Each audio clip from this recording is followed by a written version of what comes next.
to the Unveiled Epic Echoes channel. Today, we're diving deep into an unexplored historical mystery. Close your eyes now. Let the room around you soften. Let the glow of the screen become a gentle lantern in the dark, and allow my voice to carry you westward, all the way to the edge of Los Angeles, where the freeways fade and the old hills remember things the city has tried very hard to forget. Breathe in slow, breathe out slower, and come with me to a place that no map has carried for nearly 90 years. A lost studio hidden beneath layers of dust and bougainvillea. A place where the last reel of a banned horror film still turns, where the actors who vanished in the summer of 1934 still walk the empty sets, still scream in perfect silence, their voices caught between the frames like moths in amber. The year was 1934, and Hollywood was drunk on its own electric light. Talkies had killed the silent kings and queens. The Depression had hollowed out the middle class. And yet, the dream factories kept burning money like incense. In the middle of all that fever stood a minor studio called Hyperion Pictures, tucked into a narrow canyon just north of what is now the 101. A parcel of land no one wanted because the soil was bad, and the water tasted of minerals older than the who once hunted there. The founder was a quiet Austrian named who had arrived in California with one suitcase, a 16mm camera, and a secret he never wrote down. Didn't chase the big stars. He collected the ones who had already slipped. Character actors with whiskey voices, whose beauty had one sharp edge too many, bit players who could cry on cue and mean it. He paid them in cash and asked no questions. And in return, they gave him performances that made even the jaded crew look away from the lens. His masterpiece, the one that swallowed him, and everyone who touched it, was called The Ancient Shadows. It was never meant to be a normal horror picture. Had found something on the land while digging the foundation for stage 3. A slab of black stone, the size of a coffin lid, carved with spirals that hurt to follow with your eyes. The elders who still lived in the arroyos warned him to cover it back up. The surveyors from the city laughed and said it was just a piece of old missionary nonsense. Did neither. He built the stage right over it, poured concrete around its edges, and wrote the slab into the screenplay as the gate through which the shadows came. The script itself was only 38 pages long, which was unheard of. Most pictures then ran 120, but claimed the story didn't need more. The rest would be supplied by what lived beneath. He shot at night, always at night, with the sound stages sealed and the red bulbs glowing like dying stars. The crew worked in near silence. No one was allowed to speak once the camera rolled. The actors actors learned their lines phonetically because the dialogue was in a language no linguist could place. Something that tasted of Latin and Sumerian, and the wind coming off the Pacific before any human beings stood on its shore. When they spoke it, strange things happened to the film stock. Faces blurred at the edges. Shadows stretched farther than the lamps could account for. In dailies, crew members sometimes appeared in shots they had never been near. The star was a woman named Delphine, 26 years old, cheekbones sharp enough to cut light. She had come to Hollywood from a dying circus in Sarasota, where she used to walk the high wire blindfolded. Delphine could hold a scream for 47 seconds without breathing. The sound man timed it, cast her as the priestess who opens the gate. Beside her was Malcolm, a British stage actor who had lost most of one ear in the Great War and wore his hair long to hide the scar. Malcolm played the scholar who thinks he can close the gate again. Then there was Little, only 12, who had the voice of an angel and the eyes of something that had already seen the other side.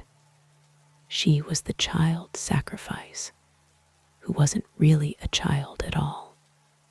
The rest of the cast were faces you almost remember from 1,000 Poverty Row pictures.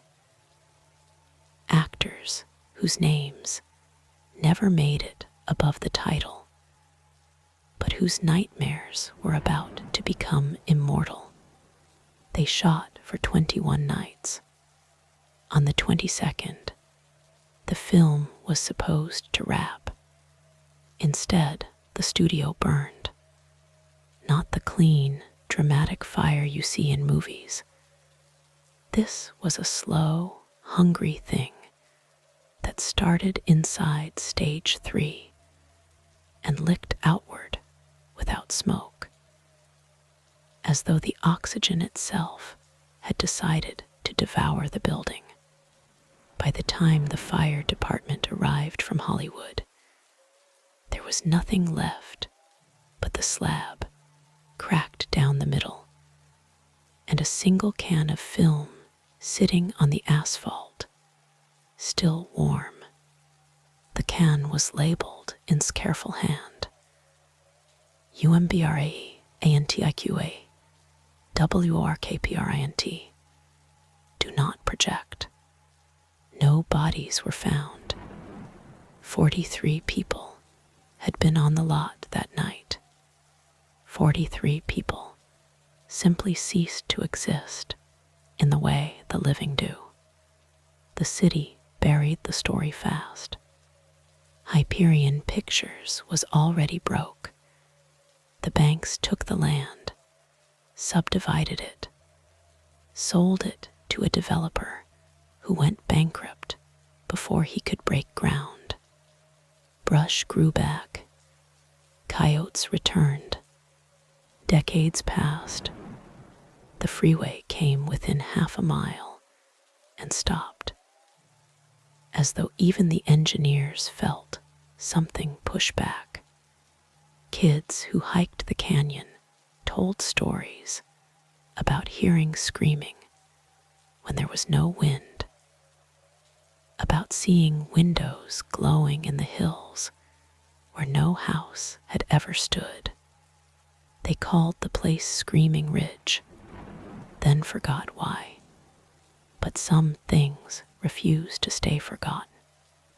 In the spring of 2023, a location scout named, no relation to Little, except in the way all old California families are secretly related, was looking for a place to shoot a low-budget monster movie.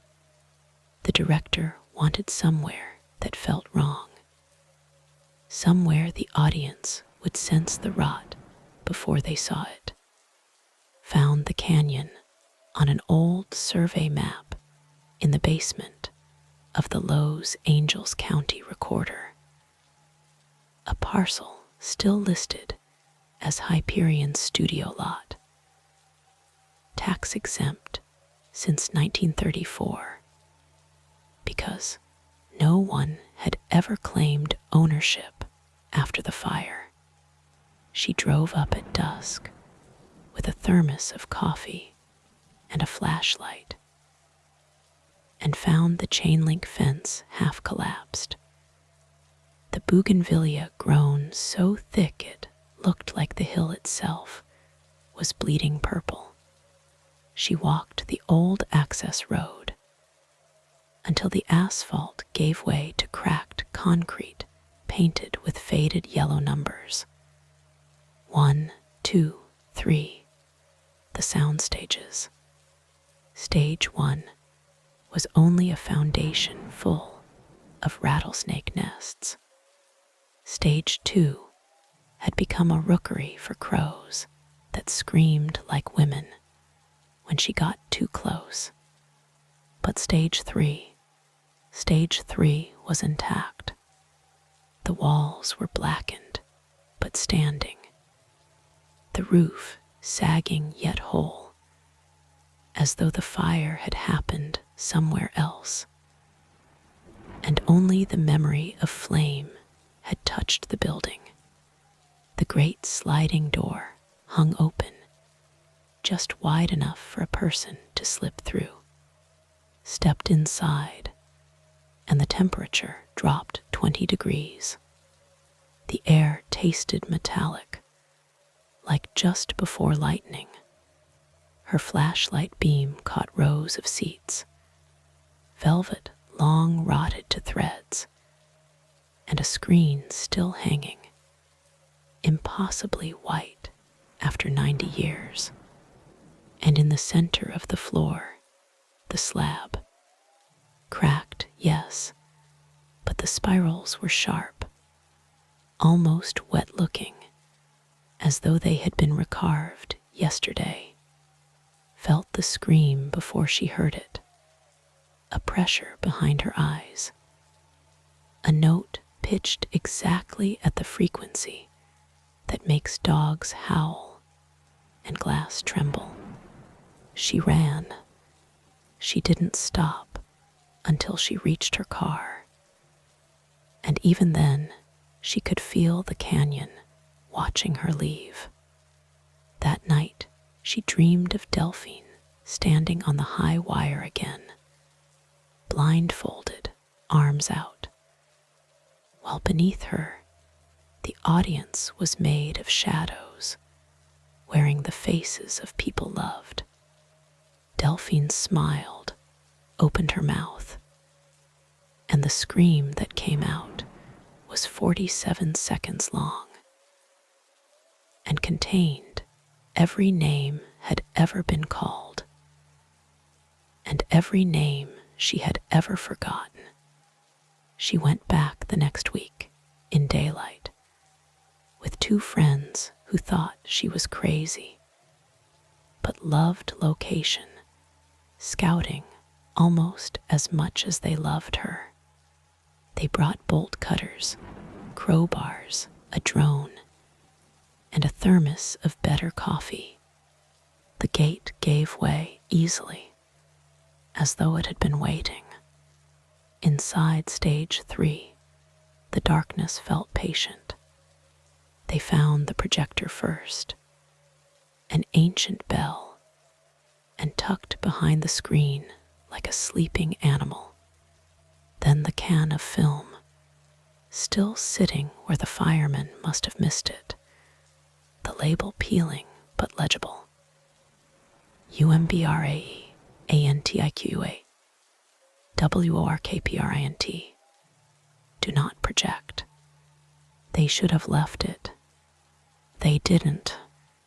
Back in 's apartment in Echo Park, they threaded the film with the reverence of priests handling relics. The projector word coughed, caught. The screen lit up with the old rooster, except the rooster had too many wings, and its crow came out backward. Then the title appeared in letters that seemed to sink into the wall rather than sit on it. UMBRAE, a film. The first image was Delphine walking across the cracked slab, barefoot, wearing a robe the color of dried blood. She looked directly into the lens, directly at them, and smiled the way a mother smiles when her child has finally come home after being lost for a very long time. Malcolm stood behind her, one hand on her shoulder, the missing ear now clearly visible, the wound fresh and wet. Little sat cross-legged on the stone, singing in that dead language. And every time her mouth opened, the shadows in the corners of the frame grew taller. His friends laughed nervously at first, the way people do when they're not sure if the joke is on them. Then the laughter stopped. The film had no music, only the sound of the actors speaking words that should not fit inside a human throat. And yet the meaning came through clear as grief. We opened what was closed. We became the door. We wait for the next key. At the 18-minute mark, the picture changed. It was no longer 1934. It was now. The camera, impossible, panned across living room. There they were, the three of them, sitting on the couch, mouths open, eyes wide. The drone they had flown over the canyon. That morning appeared in the upper corner of the frame, hovering like an insect made of black glass. And in the doorway behind them stood, unchanged, holding the can of film they were watching, offering it forward with a small, apologetic smile. The projector jammed. The film melted. The room filled with the smell of burning celluloid and something older, like tombs opened after rain. When the smoke cleared, the can was empty. The screen was blank. But the slab from 1934, was now sitting in the middle of his living room floor, directly on the IKEA rug her mother had given her for Christmas. And the crack down its center pulsed faintly, like a gill. That was how it began again. Over the next months, tried to warn people. She posted grainy photos online, fragments of research, a single frame she had managed to scan before everything burned. The posts vanished within hours. Her accounts were suspended for violating community standards she had never heard of.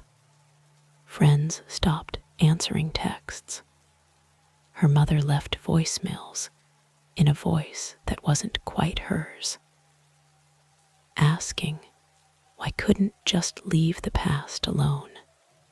But some people are drawn to cracks in the world, the way certain fish are drawn to the deep dark, where the pressure should kill them. They started coming to the canyon. First a handful, then dozens.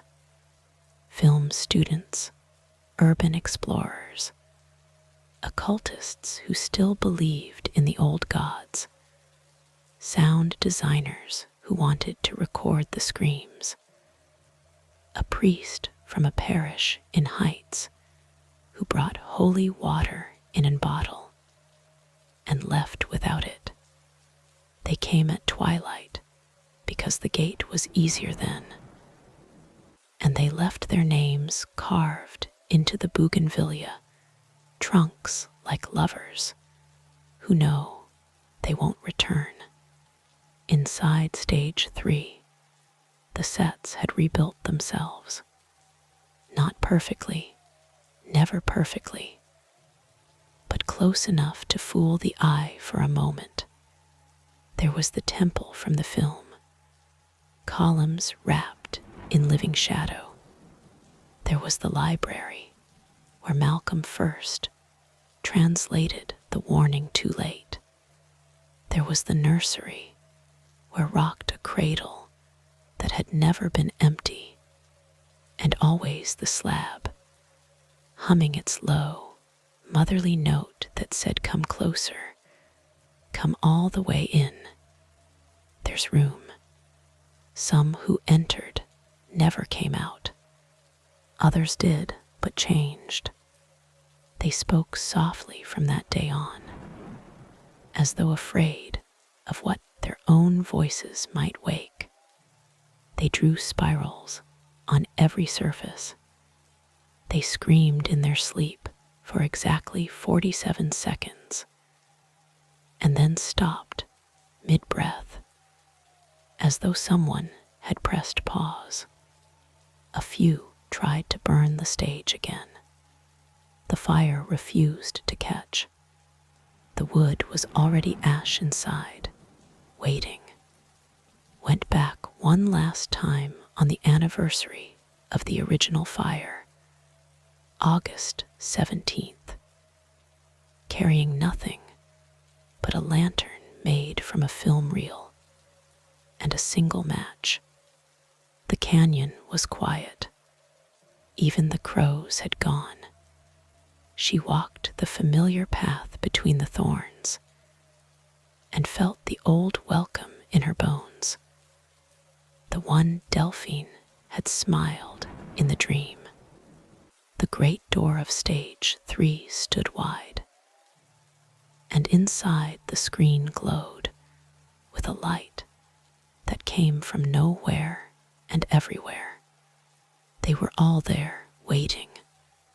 Delphine on the high wire that crossed the air above the slab.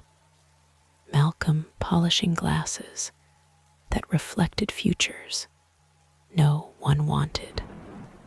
Older now, impossibly old and impossibly young, holding out her hand, and himself, standing beside the projector that had never needed electricity, gesturing for it to take her place. She understood then. The film had never finished. That needed its final scene, the one where someone from outside chooses to stay.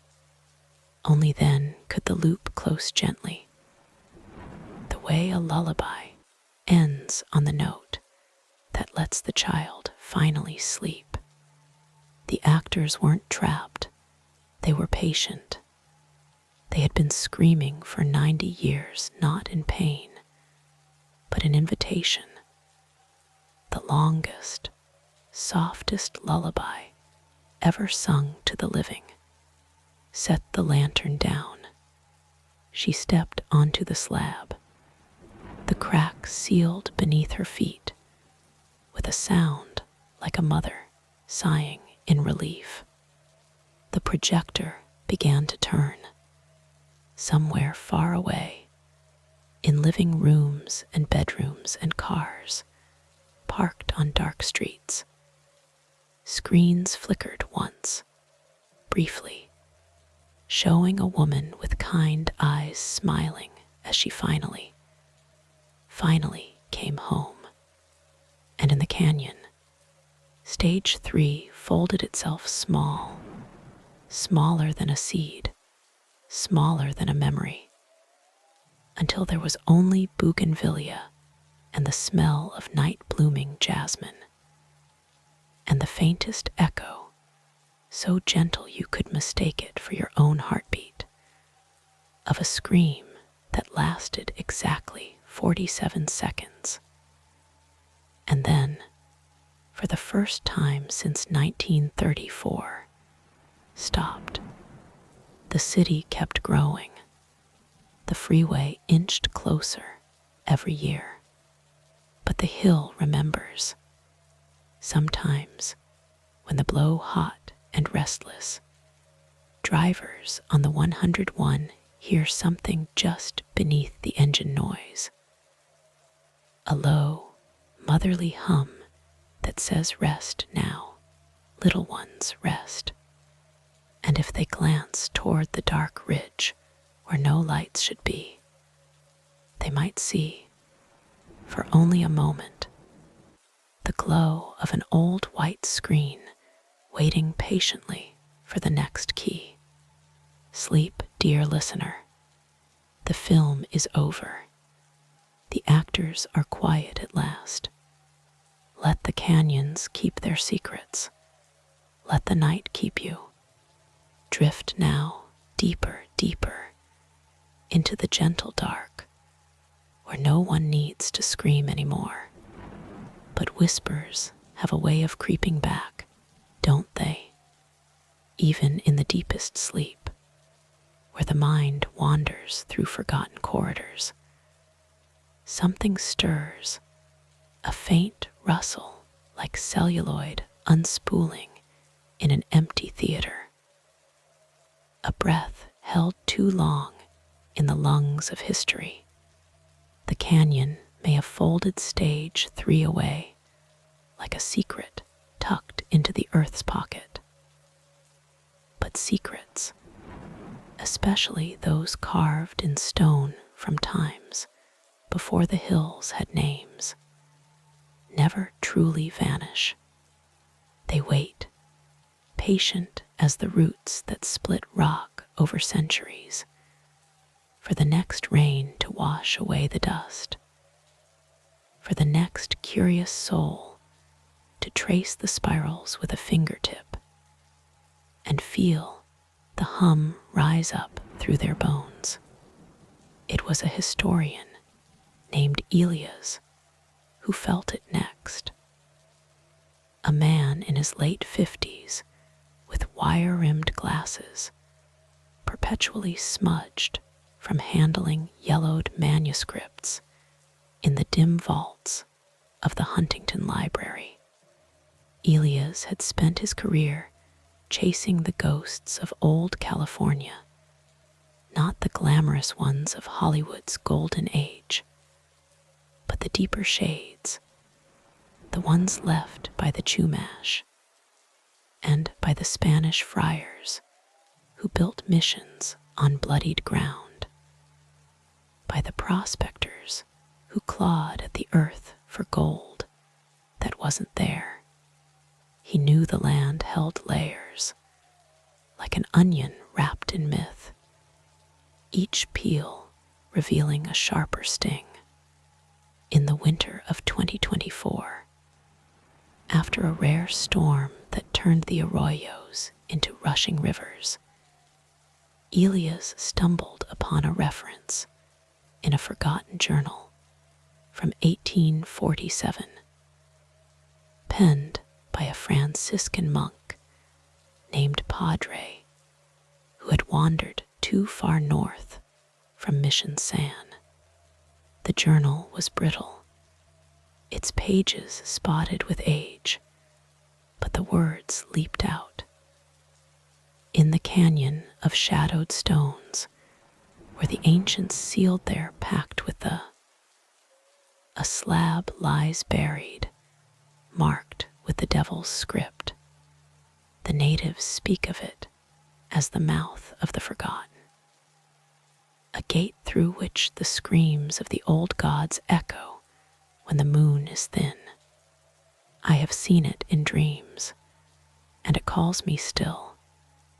Elias cross-referenced it with geological surveys from the 1920s, when oil men had drilled test wells in the area and pulled up cores laced with obsidian flakes that predated any known civilization in the Americas.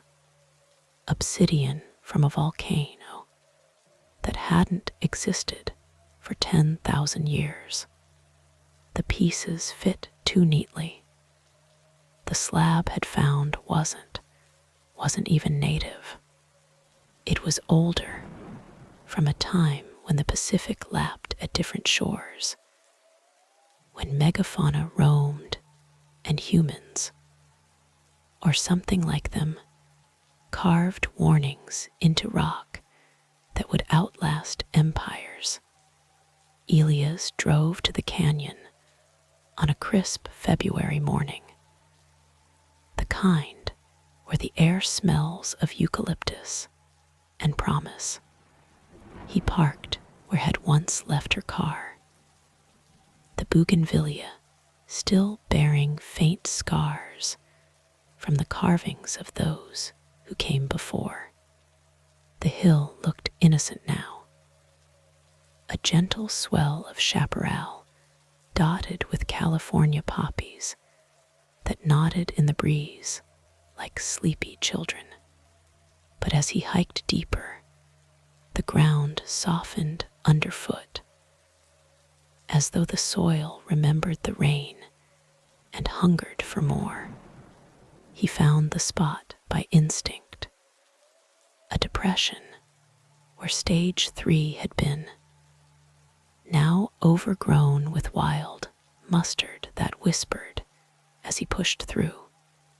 No sign of the building, no charred beams or rusted projector parts, just earth, and in the center, a faint outline where the slab might have sunk deeper, like a tooth working its way out from the gum. He knelt and brushed away the dirt with a soft bristled brush from his kit, the tool of a man who treated history like a fragile lover. The spirals emerged first, etched so finely they seemed to shift under his gaze, coiling inward toward a center that promised infinity. Then the crack, healed now, but with a hairline scar that pulsed faintly when he touched it, warm as skin. Elias felt the scream before he heard it, not a sound exactly, but a vibration that climbed his arm, settled in his chest, and bloomed into memory. Not his memory, older ones, visions of a people long erased, clad in hides and feathers, gathered around this same stone under a sky heavy with stars that no longer shone. They chanted in a tongue that twisted the air, offering blood from pricked thumbs to seal away something that had crawled up from the deep places where the world was still molten, a shadow not born of light's absence, but of time itself, a hunger that fed on stories untold, on lives unlived. The vision faded, leaving Elias gasping, his hands dirt-streaked and trembling. He knew then that film hadn't been fiction, was a ritual captured on celluloid, a key turned in a lock that predated film, predated language. The actors weren't gone, they were echoes, looped in the slab's endless reel, screaming to warn or to welcome, depending on who listened. He pocketed a shard of obsidian that had surfaced nearby, black and sharp as regret, and hurried back to his car as the sun dipped low, casting shadows that stretched too far. Back in his cluttered office at the university, Elias pored over maps and myths. He found parallels in Aztec codices, in the where the underworld gods demanded tribute in screams and silence, in Greek tales of the furies born from drops of blood spilled on stone, even in Aboriginal Dreamtime stories from Australia, where crossed the land like veins, and certain rocks held the voices of ancestors forever.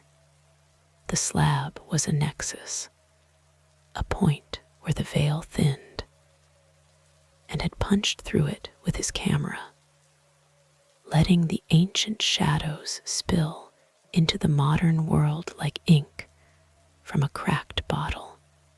He reached out to descendants of the meeting quietly in a community center in San Gabriel, with elders who nodded knowingly as he described the canyon. One woman, haired and sharp-eyed, named, told him of oral histories passed down in whispers. The mouth was not to be disturbed, for it held the cries of the first people, those who fought the darkness when the world was young. She said, her voice like dry leaves.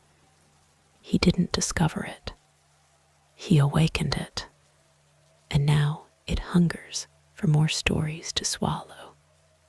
She gave him a pouch of sage and tobacco, tied with red thread, and warned him not to return alone.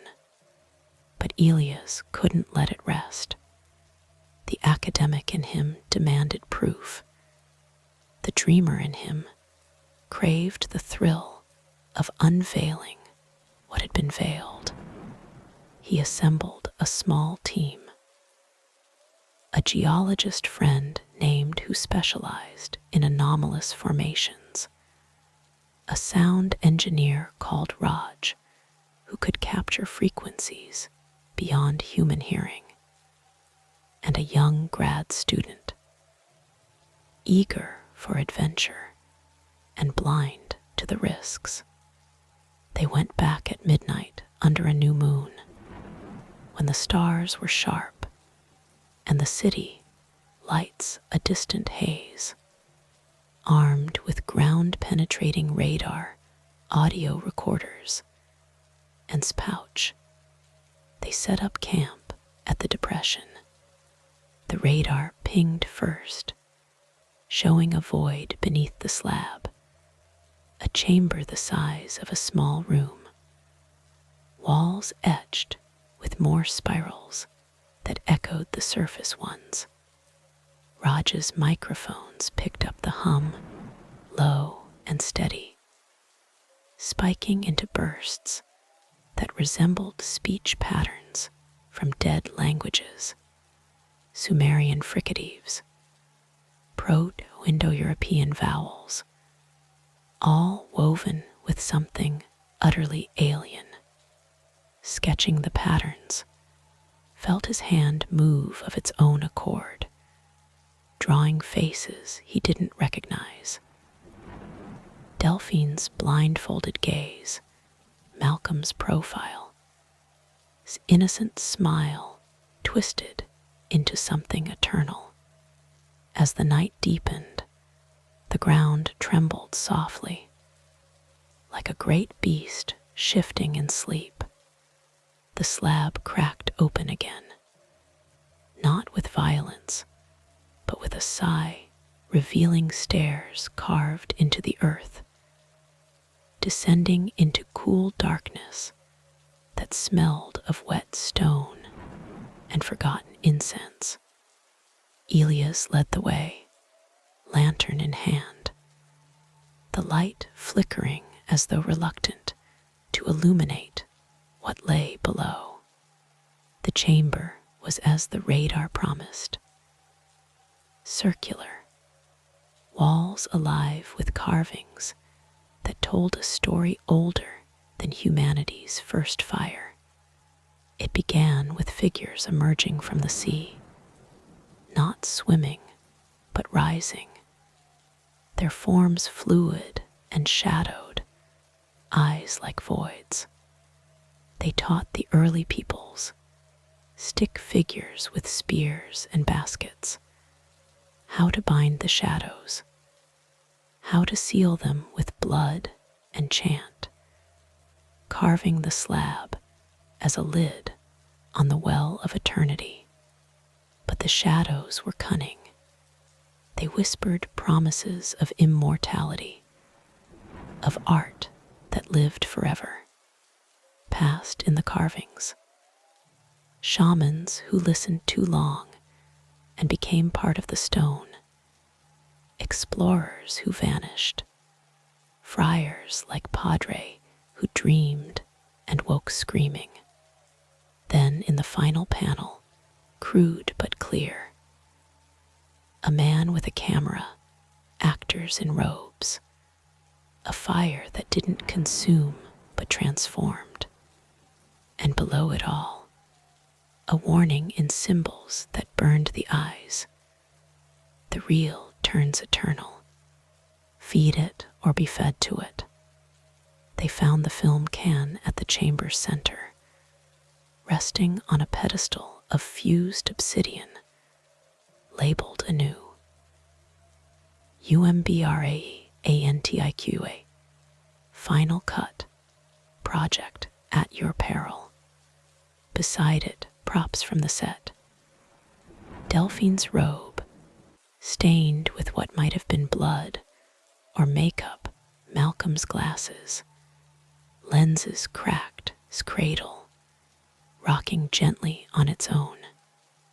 Raj set up his recorder, capturing the ambient sound, a chorus of whispers now, names and pleas and laughter from 1934, with echoes from ancient rites. Ever impulsive, reached for the can. We have to see it, he murmured, eyes glazed. Elias stopped him, remembering's words. But the hum grew louder, the walls vibrating, and the stairs behind them began to close like a mouth shutting. Panic rose, soft and insidious, as shadows peeled from the carvings and danced in the lantern light, shouted something about seismic activity, but it was no earthquake. It was the real turning, pulling them in. In that moment, Elias understood the true horror. The slab didn't trap the actors, it preserved them, looping their performances through time, drawing new players to refresh the story. Had known, had chosen it, trading mortality for a role in the eternal narrative. The screams weren't agony, they were the climax, the release that kept the shadows sated. They fled, scrambling up the narrowing stairs, as the chamber sealed with a final, contented grind. Outside, the night was still, the slab whole again. They drove away in silence, each carrying a piece of the echo in their minds. Elias burned his notes, scattered pouch over the canyon rim, and vowed never to return. But in his dreams, the projector whirs, and Delphine beckons from the high wire, her scream a lullaby that pulls him deeper. Yet the story didn't end there, for forgotten truths have roots that spread wide. Word leaked out, posted anonymously online, mentioned it at a conference, and soon others came. A documentary crew from Netflix, sensing a viral hit, set up cameras and lights, only to have their footage corrupt with images from 1934 bleeding through. A psychic medium held seances on the site, channeling voices that spoke of Atlantis sinking, not into water, but into shadow. Even archaeologists from UCLA petitioned for a dig, but permits vanished in bureaucratic limbo, as though the city itself conspired to forget. One visitor, though, was different, a descendant of himself, a quiet librarian from Vienna named Anna, who had inherited a trunk of his papers. Among them, a letter dated July 1934. "The stone is alive, sister. It showed me the beginning, when the world was shadow, and we were light struggling to be born. The film will capture it, bind it anew. If I do not return, know that I am not lost. I am part of the great unspooling." Anna came to the canyon not to uncover, but to honor, laying flowers on the depression and whispering in German, her voice mingling with the hum. As she left, the ground sighed, and for a brief moment, the air shimmered like a screen coming to life. Faces flickered. The ancient carvers, the guardians, Padre in his robes, with his camera, stepping through, and now Anna, a new frame in the reel. The screams returned, faint and far, not in terror, but in harmony. A chorus spanning eons. Deeper still, the forgotten truths whispered of even older origins. Geologists later theorized the slab was extraterrestrial, a meteorite fragment etched by cosmic forces, carrying echoes from stars long dead.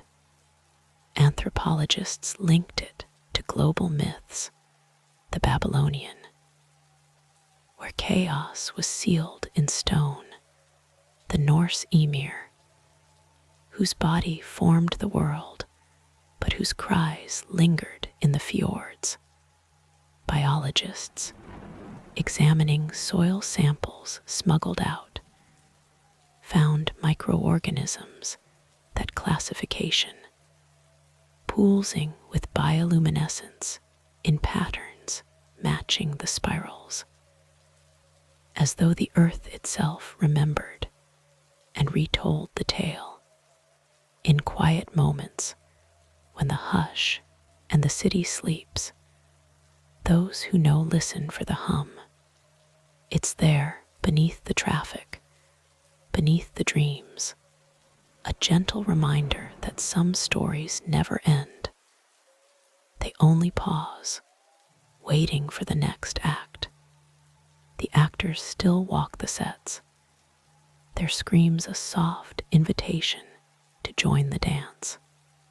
Close your eyes now. Let the narrative carry you. Let the ancient shadows cradle you in their arms. The canyon waits, patient and eternal, for the light to fade and the reel to turn once more. Years passed, and the world spun on, oblivious to the pocket of timelessness nestled in the hills. But in 2030, 1. Amid a drought that cracked the earth like the slab itself, a construction crew breaking ground for a luxury condo development unearthed something they shouldn't have. The foreman, a burly man named with tattoos of saints on his arms, called it in as some old Indian rock. But when the backhoe blade scraped it, the machine stalled, and a low moan rose from the ground, audible even over the idling engines. The crew backed away as the slab surfaced fully for the first time since day, its spirals gleaming under the harsh sun. One worker, a young immigrant from Guatemala named, recognized the patterns from stories his grandmother told of the Maya underworld, where the dead played games with shadows for their souls. He crossed himself and whispered a prayer, but it was too late. The hum had begun, drawing in the curious. Archaeologists descended like vultures, cordoning off the site with yellow tape that fluttered in the dry wind. Dr. Lead on the dig was a no-nonsense woman with a D from Berkeley and a scar across her cheek from a cave-in in Peru. She carbon dated the slab to at least 12,000 BCE, predating Clovis culture, with engravings that suggested a lost civilization. Perhaps migrants from across the Burying Land Bridge who brought with them tales of elder beings.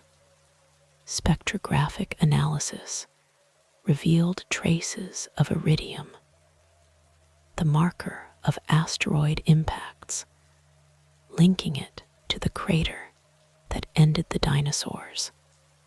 This isn't just a relic, she told reporters gathered at the fence.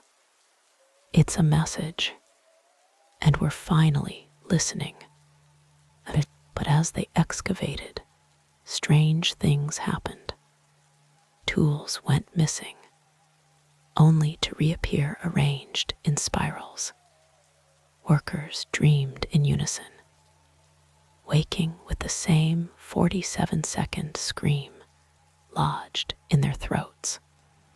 Film crews covering the story found their digital files corrupted, with black and white footage of Delphine walking her wire, her blindfold slipping to reveal eyes like bottomless wells, pressed on, descending into the chamber below, now fully exposed by careful brushes and trowels. The carvings told more than Elias had seen. A cosmic war, shadows fleeing a dying star, crashing to earth in fiery streaks, burrowing deep to wait for life to evolve enough to host them. The first humans, sensing the threat, bound them with rituals, sealing the gates with stones like this one scattered across the globe, under Stonehenge, beneath the pyramids, in the Australian outback. But bindings weaken, and artists, with their power to create worlds, are the keys that turn the locks. In the chamber's depths, found the projector, intact, humming softly. Beside it, the can, now labeled in her own handwriting somehow. UMBRAE-ANTIQA. Your cut project to understand. She resisted at first, but the pull was inexorable. Alone one night, under battery lights, She threaded the film and let it run. The screen, a portable one set up for documentation, lit with images that blended past and present.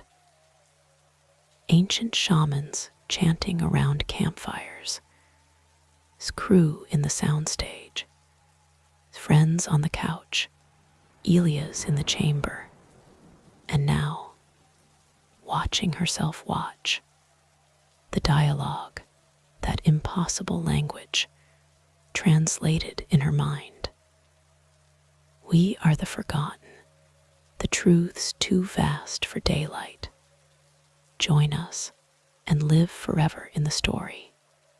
The film ended with a twist, not destruction, but revelation. The shadows weren't malevolent. They were guardians, preserving humanity's collective unconscious, the dreams and horrors that defined us.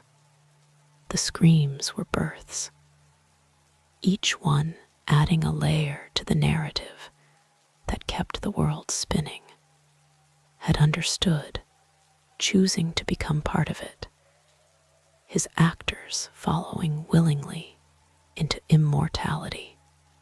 Emerged changed, her scar faded, her eyes brighter. She halted the dig, citing cultural sensitivity, and the slab was reburied under layers of soil and forgetfulness. The condos were built elsewhere, the canyon left to its wild peace, but she knew the truth.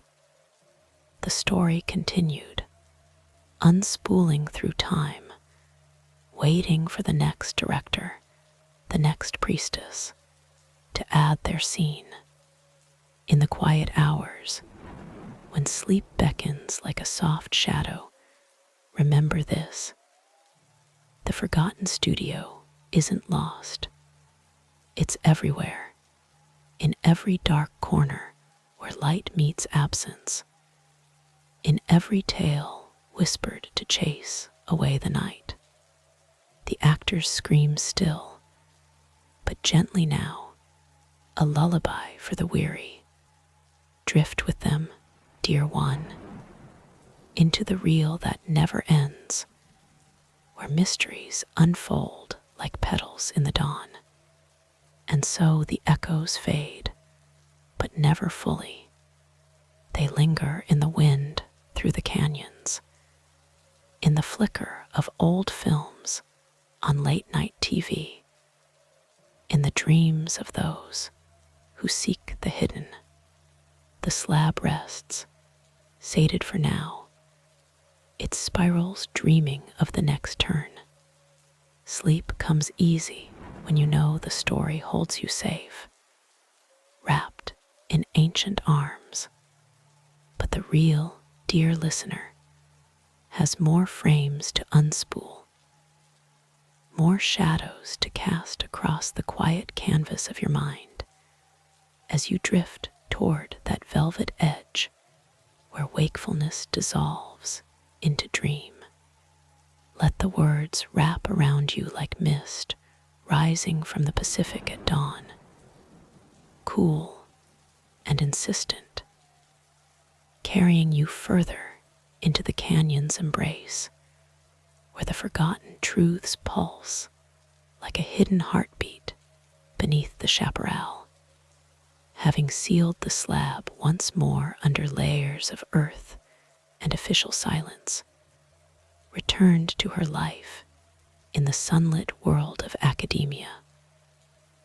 But the hum followed her home, a subtle undertone in the whir of her computer fan, in the distant roar of traffic that mimicked the ancient chorus. She wrote papers on unrelated topics, Pueblo pottery motifs, the migration patterns of early coastal tribes. But her notes always devolved into spirals. Her dreams replayed the film's final cut with her own face, superimposed over Delphine's, walking that eternal high wire with arms outstretched toward an audience of stars that watched back with unblinking hunger. Word spread in whispers among those who collect oddities. The antiquarians and conspiracy theorists who haunt dusty bookstores and dimly lit forums where the glow of screens reveals more than it hides. One such seeker was Harlan, a distant relative of Malcolm, the scholar from the original cast, a man who had inherited not just the name, but the wound, a faint birthmark behind his left ear that itched on moonless nights. Harlan was a rare book dealer in Pasadena. His shop, a labyrinth of leather-bound tomes and yellowed maps, where the air smelled of aged paper and secrets long fermented. He came across Elia's burned notes in a lot of estate papers, fragments that survived the flame just enough to tease. References to the slab, to Sletter, to the chamber where time looped like film on a faulty projector. Harlan drove to the canyon under cover of a foggy morning in 2035, when Lowe's angels had sprawled even further, its tendrils of suburbia lapping at the hills like a tide that never receded. The condos had been built after all, a gated community called Shadow Ridge Estates, where manicured lawns hid the old access road and security cameras blinked like wary eyes. He parked outside the fence, slipped through a gap where coyotes had burrowed, and followed the pull in his chest to the spot where the slab lay buried beneath a pudding green that no one ever used because the grass there always wilted overnight, no matter the irrigation. He dug with a small trowel from his shop, the kind used for unearthing fragile manuscripts, and the earth parted easily, as if eager to reveal what it held. The slab emerged, unchanged, its spirals catching the fog-diffused light and twisting it into patterns that danced across his vision.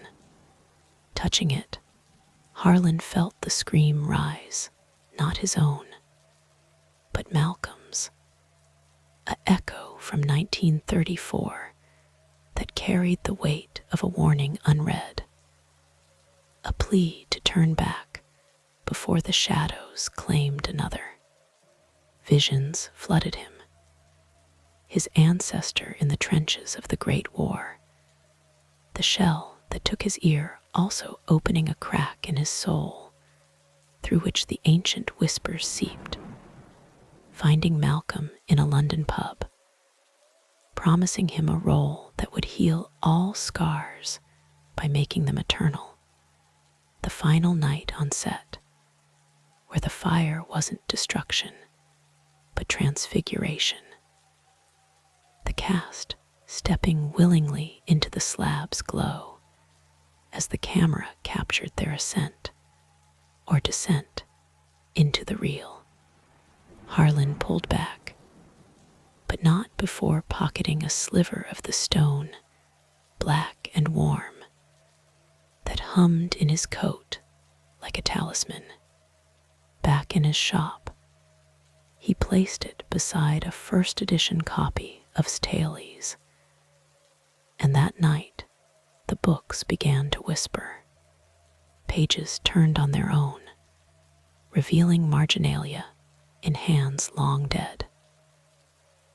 Notes from Padre linking the slab to Spanish galleons that carried Aztec gold cursed with shadows, from storytellers describing it as the tongue of the Earth Mother, speaking truths too bitter for the living, even from modern hands likes, scribbled in haste about the film that rewrote itself with each viewing. The sliver drew others to the shop. A young filmmaker named Lena, claiming descent from Delphine, arrived with a vintage camera slung over her shoulder, her eyes sharp as the wirewalker's balance. She had dreamed of the canyon since childhood, of screaming in perfect pitch while the world applauded in silence. Together, Harlan and Lena pieced together a new script, not to remake the film, but to understand it. They interviewed survivors' kin, pored over FBI files from 1934 that hinted at a cover-up involving anomalous electromagnetic phenomena on the Hyperion lot, and even consulted quantum physicists who theorized the slab as a natural singularity, a point where space-time folded, trapping echoes like light in a black hole's event horizon. Their research led them to similar sites worldwide. A buried stone in the Scottish moors, where a silent film crew vanished in 1921. Their screams heard on windy nights. A carved slab under Tokyo's subway, where kabuki actors from the Edo period still performed in empty tunnels. Even one in the Australian desert, tied to Aboriginal lore, where a 1950s documentary team disappeared, leaving only exposed film that developed itself under starlight. The pattern emerged. Artists, always artists, drawn to these gates, because creation mirrors the shadow's hunger to make something from nothing, to fill the void with story. In 2042, as climate shifts turned the into year-round gales that howled like forgotten actors, Harlan and Lena returned to the canyon.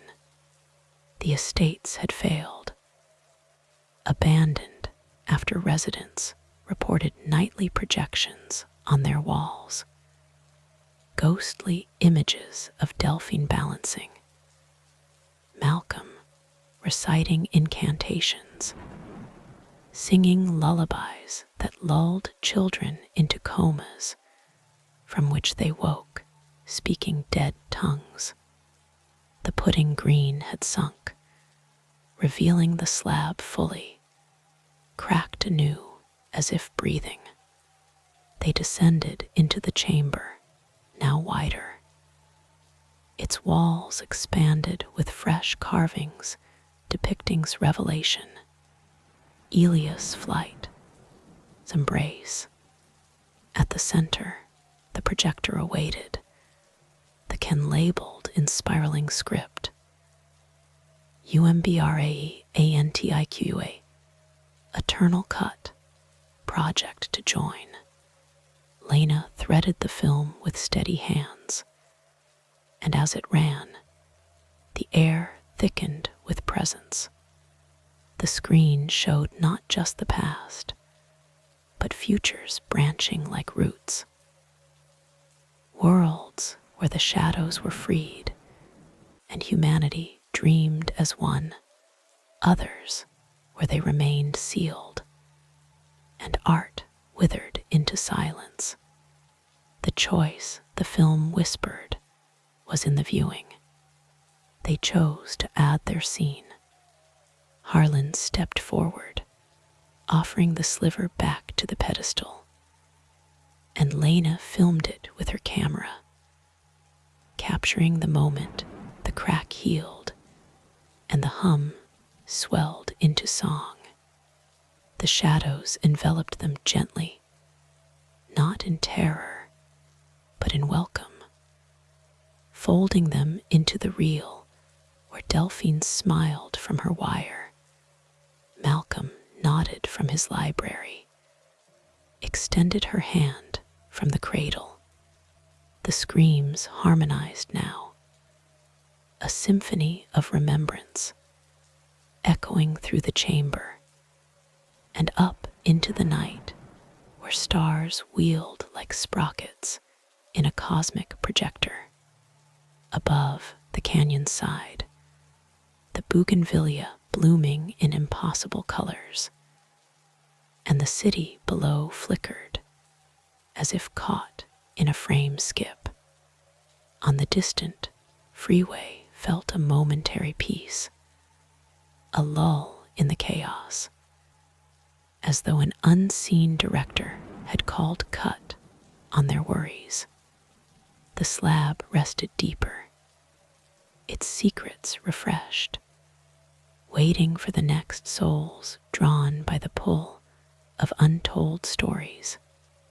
Yet even in repose, the ancient truths stirred, linking to greater mysteries buried in the Earth's archives. Paleontologists digging nearby for Ice Age fossils uncovered bones etched with similar spirals, mammoth tusks marked by hands that predated tools, suggesting the shadows influenced evolution itself, whispering designs into primordial minds. Astronomers, scanning the skies, found patterns in cosmic microwave background radiation, matching the slab's coils, hinting at a universal narrative where galaxies screamed in birth, and black holes swallowed light like forgotten reels. In quiet villages far from Los Angeles, elders from disparate cultures gathered in virtual councils, sharing tales of their own gates. The Inuit throat singers, who harmonized with Arctic stones to keep the shadows at bay. African griots, whose drums beat back the dark with rhythms older than humanity. Pacific Islanders, whose tattoos mapped the spirals to navigate not seas, but souls. The web grew, connecting the forgotten studio to a global tapestry, where every scream was a thread binding the human story.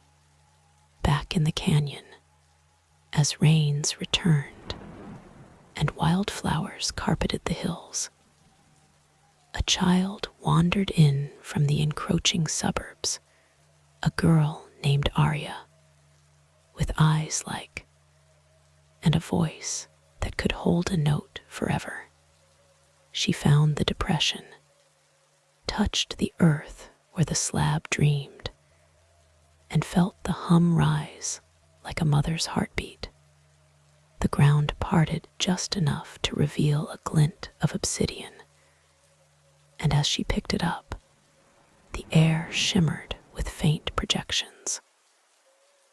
All the players, from ancient shamans to Harlan and Lena, smiling in invitation. Arya didn't scream.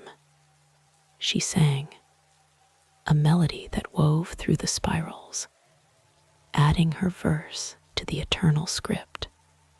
The shadows listened, sated, and the canyon bloomed anew, its secrets safe in the hands of the young. Sleep now, listener with the knowledge that the story cradles you, its reel turning softly in the dark, where mysteries unfold without end, gentle as breath, deep as the night. But as the years wove onward like threads in an unending tapestry, the canyon's peace proved fragile, a thin veil over depths that stirred with restless hunger.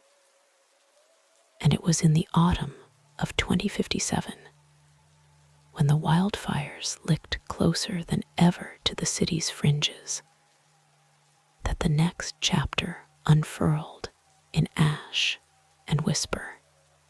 Arya, now a woman in her 30s with hair streaked silver from nights spent listening to the hum, had become the unofficial guardian of the site, living in a small cabin perched on the ridge where she composed music that echoed the slab's spiral's melodies, that soothed insomniacs across streaming services, unaware that each note carried a fragment of the ancient scream. She knew the balance was delicate. The shadows required tribute, not in blood, but in stories, fresh narratives fed into the reel to keep the gates sealed. But one evening, as the sun bled red behind smoke-veiled hills, a stranger arrived at her door, a man named Victor, claiming to be a documentary filmmaker with eyes too eager, and a camera bag that seemed to pulse with its own faint light. Victor spoke of rediscovering lost Hollywood, of Hyperion Pictures as a footnote in cinema history. But Arya sensed the lie in his voice, the way it cracked like the slab on stormy nights. He had come not for facts, but for the film, the eternal cut that whispered to him in dreams from halfway across the country, pulling him westward like a moth to a flickering bulb. She tried to turn him away, offering tea laced with herbs that dulled curiosity, but he persisted, his questions coiling, until she relented and led him down the hidden path at dusk, the bougainvillea parting like curtains before a forbidden show. The depression had deepened over the decades, a subtle sinkhole where the pudding green once lay. And as they approached, the hum rose, welcoming yet wary, a mother's murmur laced with warning. In the chamber below, accessed now through a narrow fissure that opened only to those who sang the right key, Victor's breath quickened. The walls gleamed with bioluminescent fungi that had sprouted since Arya's childhood touch, illuminating carvings that had evolved new panels depicting Harlan and Lena's joining. Revelation. Even Arya's song as a child, her figure etched with arms raised like Delphine on the wire. The projector sat eternal, the can beside it relabeled in glowing script. UMBRAEANTIQA, your invitation, project to become. Victor reached for it with trembling hands, ignoring Arya's plea, and threaded the film as the air grew thick, the fungi pulsing in rhythm with his heartbeat. The screen ignited without power, casting shadows that danced like living ink. And the film began not with the familiar scenes, but with something new, something tailored, a horror moment born from Victor's own unspoken fears. It showed him as a boy in a dim attic, rummaging through his grandfather's trunks, finding a charred scrap of celluloid from 1934, holding it to the light, and seeing faces move within the burns, mouths opening in silent agony. The scene shifted to his adult life, alone in editing bays, splicing footage that bled real blood, his reflections in monitors twisting into Malcolm's visage, whispering accusations of theft, of borrowing stories that weren't his to tell. Then the true terror unfolded. The camera panned to the chamber itself, showing Victor watching the film. But behind him, the carvings peeled free, figures stepping out, ancient shamans with hollow eyes, guardians with thorn crowns, with his suitcase open like a maw, all converging slowly, their hands outstretched not in violence, but in inexorable pull, drawing him backward into the wall where a new panel awaited, blank and hungry for his form. Victor screamed then, a raw 47-second wail that echoed up the fissure and scattered crows from the ridge. But Arya, standing firm, recognized it not as pain, but as release, the moment when the real claimed its due. The shadows enveloped him gently, folding his essence into the narrative, his camera clattering to the stone as his body dissolved into light motes that swirled into the projector. The film rewound itself, the can resealing with a soft click, and the chamber quieted, the fungi dimming to a soothing glow. Arya ascended alone, the path closing behind her. And as she reached her cabin, the wildfires retreated unnaturally, the night air cooling with the scent of jasmine, as if the tribute had appeased not just the shadows, but the land itself. From that night on, Arya's music carried a new depth, a subtle undercurrent of Victor's cry woven into the harmonies, a reminder that horror was but a breath away from harmony. The scream, a necessary note in the lullaby of existence. Listeners across the world reported vivid dreams after playing her tracks, visions of walking empty sets where actors beckoned from the gloom. But they woke refreshed, as though the terror had purged something deep within. The canyon bloomed wilder, its secrets burrowing deeper, waiting for the next seeker, whose curiosity would ignite the real anew. Deeper echoes stirred in global whispers, as similar slabs awakened in tandem.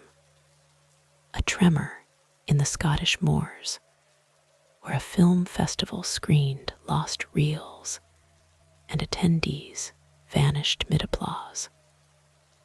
A surge in Tokyo's subways, where commuters heard kabuki echoes in the train rattles, drawing them into tunnels that looped eternally. Even in the desert outback, where dreamtime walkers found their twisting into spirals that pulled them under, scientists linked it to solar flares amplifying the Earth's magnetic field, resonating with the iridium veins. But Arya knew better. The narrative was expanding, a web of stories interconnecting across the planet. Each horror moment a knot that strengthened the bind on the ancient shadows. In the quiet pre-dawn hours, when the city below twinkled like stars fallen to earth, Arya would sit on her porch and hum softly, feeling the response from below, a gentle vibration that lulled her to sleep. Dreams filled with the cast assembled, Delphine balancing eternally, Malcolm reading from tomes of light, cradling the world in her arms, and now Victor, directing from the shadows with a smile that held no regret. The screams had become a chorus, soothing in their familiarity, inviting the weary to rest in the embrace of forgotten truths. Yet the story, like the reel, turned onward, drawing in threads from unforeseen corners. In 2065, amid a world reshaped by augmented realities, where people lived half in digital dreams, a hacker named uncovered code anomalies in global networks, algorithms that self-evolved, embedding spirals in data streams, causing users to experience 47-second blackouts filled with visions of the canyon, traced it to an old server farm in the hills, buried under what was once Shadow Ridge Estates, and ventured there with a neural implant glowing faintly behind his ear, seeking to harness the power for his own virtual empire. The chamber welcomed him with open arms, the projector interfacing seamlessly with his tech, projecting not on a screen, but directly into his mind. The horror moment struck swift and visceral. The film hijacked his implant, rewinding his life frame by frame, childhood memories fracturing into black and white static, loves lost appearing as spectral actors on empty sets, his ambitions unraveling into shadows that clawed at his thoughts, pulling him apart neuron by neuron, until he was nothing but code in the real, a new layer in the eternal script. Arya, sensing the disturbance, arrived too late, finding only his implant on the pedestal, pulsing with the hum, now broadcasting the film's whispers into the digital ether. The world felt the ripple. Augmented dreams turned nightmarish for a night, users waking with screams that harmonized across time zones. But then peace returned. The shadows fed, the balance restored. Sedition enriched the narrative, blending analog horror with digital dread, ensuring the story adapted, endured. Sleep now, wrapped in this unfolding tale, where each horror moment is but a breath in the grand lullaby, guiding you gently into the dark, where mysteries cradle your dreams, but in the hush of decades turning like pages in a book left open to the wind. The canyon's secrets began to call anew, drawing forth a figure from the fringes of the modern world, a man named Elias, no relation to Malcolm or Harlan, yet bound by the invisible threads of fate that weave through bloodlines unseen.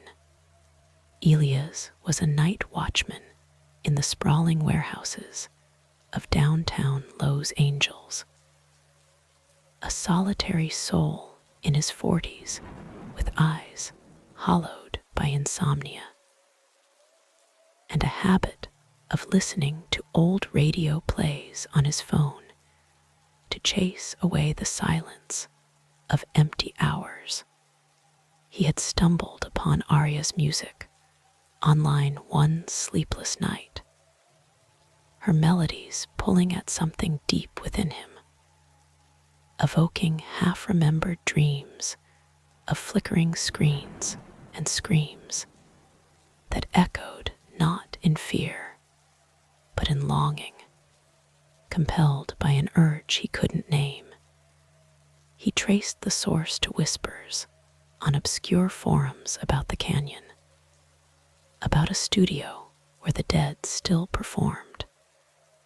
And one crisp October evening in 2073, when the veil between worlds thinned with the approach of All Hallows, he parked his battered truck at the ridge's edge and stepped into the bougainvillea tangle, flashlight beam cutting through the gathering dusk like a hesitant knife.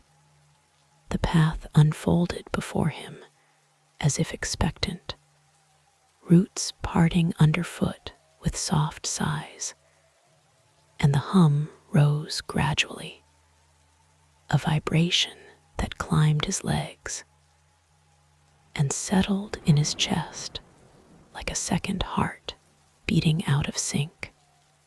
Elias felt no fear at first, only a curious calm, the kind that comes before the storm when the air hangs heavy and still.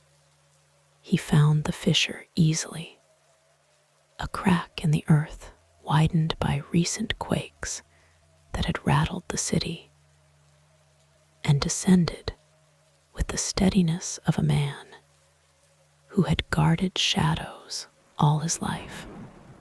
The chamber welcomed him with its bioluminescent glow, the fungi now sprawling like veins across the walls, pulsing in rhythms that matched the spiral's coils. The carvings had panels upon panels narrating the additions, digital unraveling, Victor's inexorable pull into the stone, and at the center, the projector hummed softly, the can gleaming with an inscription that seemed to writhe. UMBRA ANTIQA, your horror. Project to witness. Elias, drawn by the same inexorable curiosity that had claimed so many, threaded the film with hands that trembled only slightly, the celluloid cool and alive under his fingers. The screen flickered to life, and the film began not with gentle invitations, but with a plunge into depths uncharted, a deeply horrifying sequence crafted from the marrow of his own unspoken terrors. It opened on a warehouse much like his own, endless aisles of crates stacked like tombstones under fluorescent lights that buzzed like swarms of unseen insects. But in the frames, the shadows between the stacks stirred, lengthening into forms that were almost human, elongated limbs ending in fingers that tapered to points sharp as regrets. Faces blurred at the edges, where features dissolved into voids that sucked in the light. Elias watched himself on screen, patrolling the aisles. But this version of him paused at a crate labeled 1934 Hyperion, prying it open with a crowbar that appeared in his hand, unbidden. From within spilled not artifacts, but a cascade of film strips, unspooling across the floor like entrails, wrapping around his ankles with a wet, insistent grip. The shadows converged then, whispering in that ancient tongue, their voices layering over Arya's distant melody, twisting it into a dirge that clawed at the soul. The Screenelias tried to run, but the film strips tightened, pulling him down into a writhing mass where faces emerged, Delphine's eyes now bottomless pits, weeping black ichor. Malcolm's scar splitting open to reveal a maw of jagged teeth, his childlike form contorting into something arachnid, legs sprouting from her back as she scuttled forward with a giggle that echoed like breaking glass. Victor enjoined the fray, their essences digitized and fractured, pixels bleeding into reality as they clawed at his skin, peeling it back layer by layer to expose not flesh, but more film beneath. Frames of his life exposed and rotting under the glare. The horror deepened as the camera pulled back, revealing the warehouse as a mere set within the chamber. The walls crumbling to show the canyon above alive with movement, roots burrowing upward like veins revering flow, bougainvillea thorns elongating into spears that pierced the sky, drawing down stars that screamed as they fell, burning trails of cosmic agony. Elias on screen opened his mouth to cry out, but instead of sound, shadows poured forth, flooding the aisles, drowning the lights, until only the voids remained, hungry and eternal. The figures from the carvings stepped free, not as guardians, but as devourers, their ancient forms melding with the cast, shamans with skin slewing off to reveal obsidian bones, warriors whose thorn crowns dripped venom that sizzled on the floor, himself emerging from the projector like smoke, his eyes twin lenses projecting beams that pinned Elias in place, forcing him to watch as his own body unraveled thread by thread, each strand a memory unwound and fed to the real. In the chamber, the real Elias felt it viscerally, the air growing thick and cloying, the fungi's glow turning sickly green, tendrils extending from the walls to brush his skin with feathery touches that burned like acid. His scream built slowly, a 47-second crescendo that tore from his throat, not in panic, but in exquisite, bone-deep terror. A realization that the shadows weren't preserving stories, but consuming them, digesting souls to fuel an endless hunger born in the cosmos cradle. The film looped, each cycle amplifying the dread, showing alternate endings where he escaped only to find the world outside transformed. a Lowe's Angels, where buildings screamed in the wind, streets paved with writhing film, citizens frozen mid-stride with shadows erupting from their mouths like volcanic ash.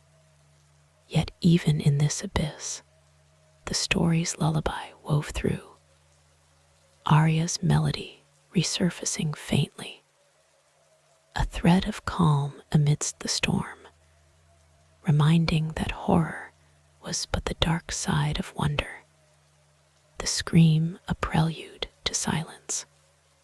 Elia's collapsed as the projector whirred to a stop, the can resealing with a final, satisfied click, his body intact, but his mind etched with the reel's indelible marks. He staggered out into the night, the fissure closing behind him with a grind like teeth meshing.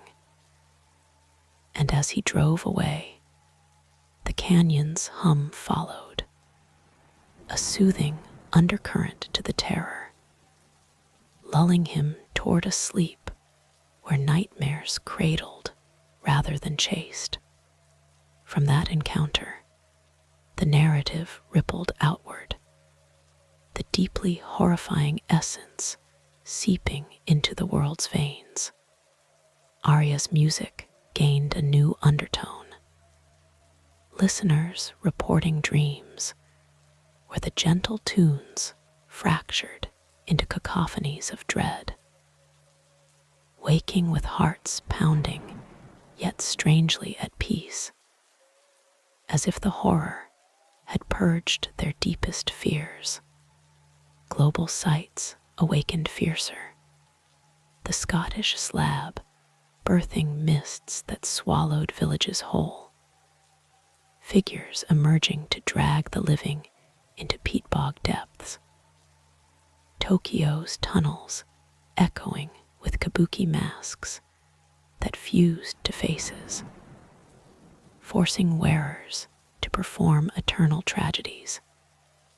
The outback stones humming dirges that turned dreamers to dust under the relentless sun.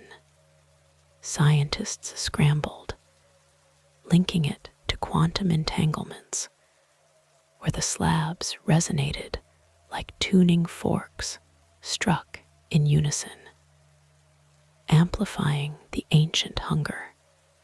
But Arya, sensing the shift, descended once more, singing a counter-melody that wove Elia's scream into harmony, balancing the scales.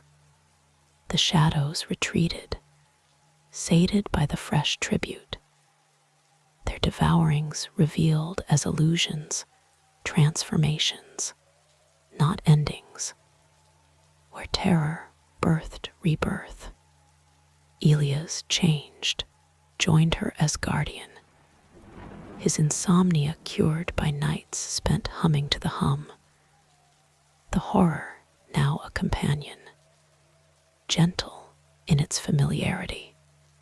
Deeper still, the forgotten truths unveiled cosmic layers, the slabs as fragments of a shattered elder entity, scattered across worlds, each piece a mouth feeding on narrative to reassemble itself. In distant observatories, telescopes captured galaxies spiraling into black holes, with patterns matching the carvings. Screams of light shifted into infrasound that vibrated the earth. Elders convened, rituals syncing across continents, binding the hunger with collective stories whispered into the void. In the canyon's heart, as fog rolled in like a curtain call, Elias and Arya watched the projector idle, knowing the real waited patiently for the next act. The screams softened to sighs, inviting the weary to rest in arms of shadow, where horror dissolved into dream. Drift now, listener, into that embrace. Let the deep dread lull you, a mother's whisper in the dark, guiding you to slumber where mysteries unfold softly, eternally. But as the veil of years continued to thin, like celluloid worn, transparent from endless projections, the canyon's hum evolved into something more insistent, a subtle crescendo that wove through the digital hum of the city below, calling forth souls who thought they had long since silenced their inner echoes.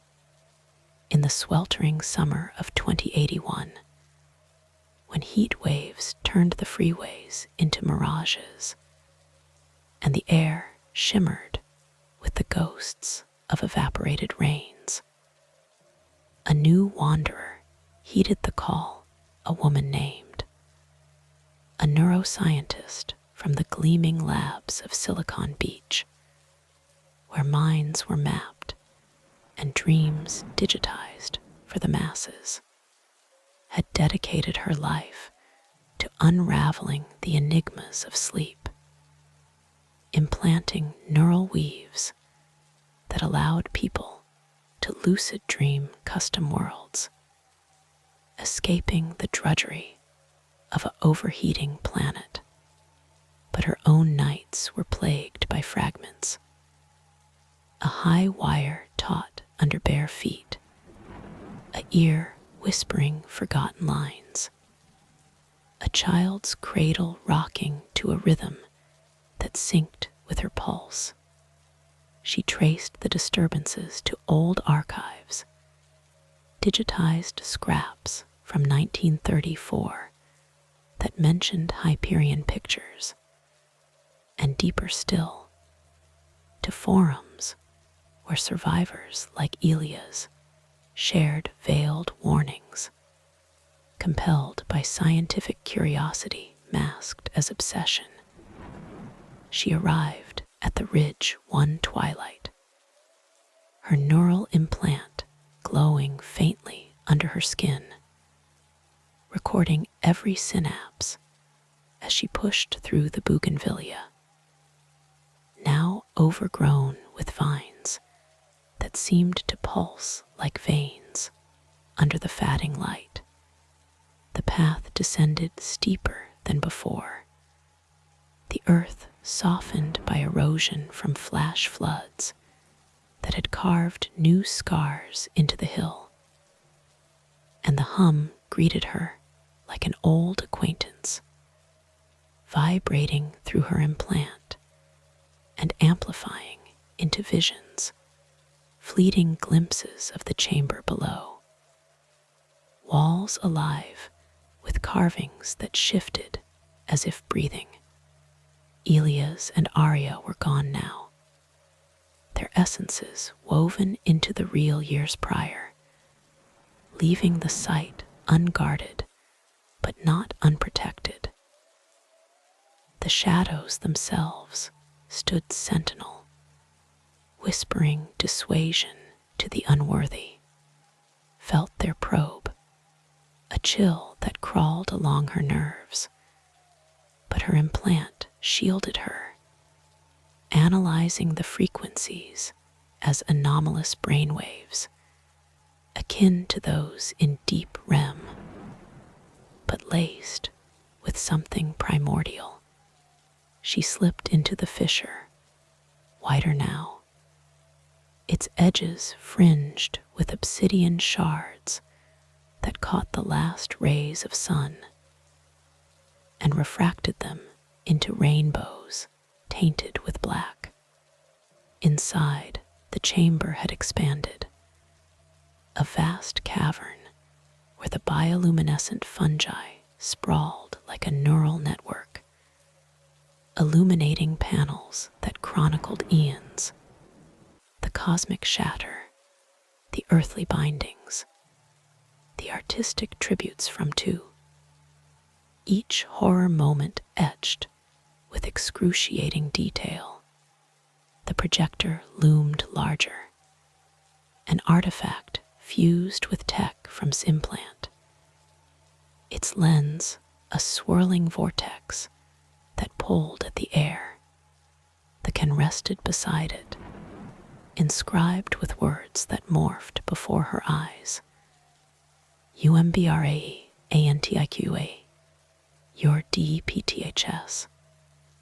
Project to Descend. Ever the empiricist, interfaced her implant directly, wires snaking from her temple to the machine, and initiated the reel, the film unspooling not just visually, but flooding her mind with a deeply horrifying immersion that blurred the line between viewer and viewed. The sequence began innocuously, a soothing panorama of the canyon at dawn, mist rising like breath from sleeping earth.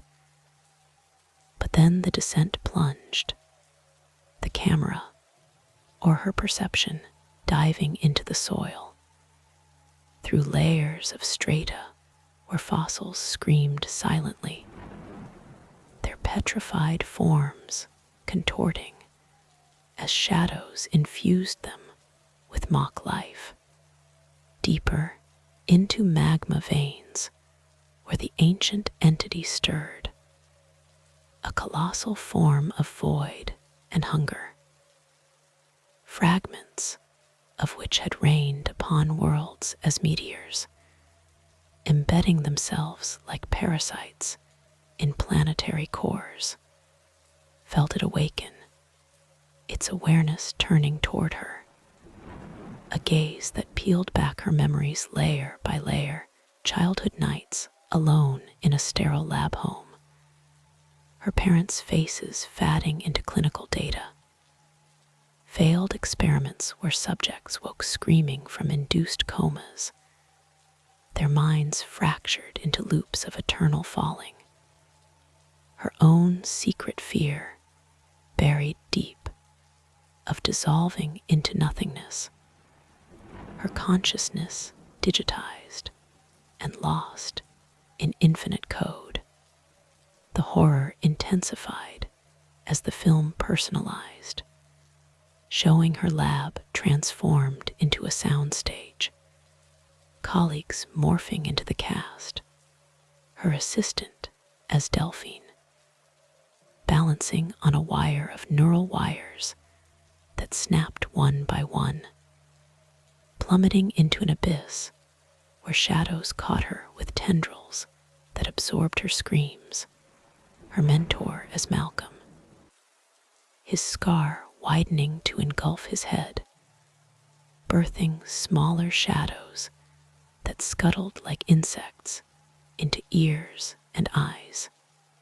An intern as, rocking a cradle filled not with a child, but with its own digitized self, a holographic infant wailing in binary code that translated to pleas for release. Victor and appeared as glitchy apparitions, their forms pixelating and reforming, dragging her virtual avatar into digital depths where files corrupted into living nightmares, spreadsheets of data twisting into spirals that ensnared, algorithms evolving into predators that hunted thoughts, consuming ideas until only void remained. Deeper still, the reel delved into cosmic terror, pulling consciousness through the slab's iridium veins to the entity's origin, a dying star collapsing into a singularity, its death throes birthing shadows that fed on light, on stories, on the very fabric of reality. she witnessed galaxies devoured, civilizations across voids offering tributes of art and agony to appease the hunger, their screams harmonizing into a universal dirge that resonated through her implant, amplifying until her neurons fired in agony. Each synapse a scream echoing 47 seconds of exquisite dread. The entity spoke then, not in words, but in sensations, a crushing pressure of isolation, the terror of eternity without form, the insatiable crave to consume narratives to mimic life it could never have. His body in the chamber convulsed, her implant overheating, sparks flying as the shadows manifested physically, coiling around her limbs like film strips come alive, tightening with wet, insistent grips that left bruises blooming like ink stains. In that abyss, the true horror revealed itself. The shadows weren't malevolent invaders, but reflections of humanity's own voids, amplified echoes of our deepest fears, abandonment, oblivion, the fragility of self. Every tribute, from ancient blood to surreal, fed not an external beast, but our collective unconscious, binding it lest it consume us from within. Scream tore free, a prolonged wail that synced with the chorus, her voice joining Delphine's pitch, Malcolm's timbre. Innocence twisted, a symphony of terror that shook the chamber's walls, dislodging obsidian flakes that rained like black tears. Yet as the peak crested, the lullaby wove back in, Aria's melody filtering through the dread, a gentle counterpoint that soothed the entity's hunger, reminding that horror was the forge of resilience, the dark from which light emerged.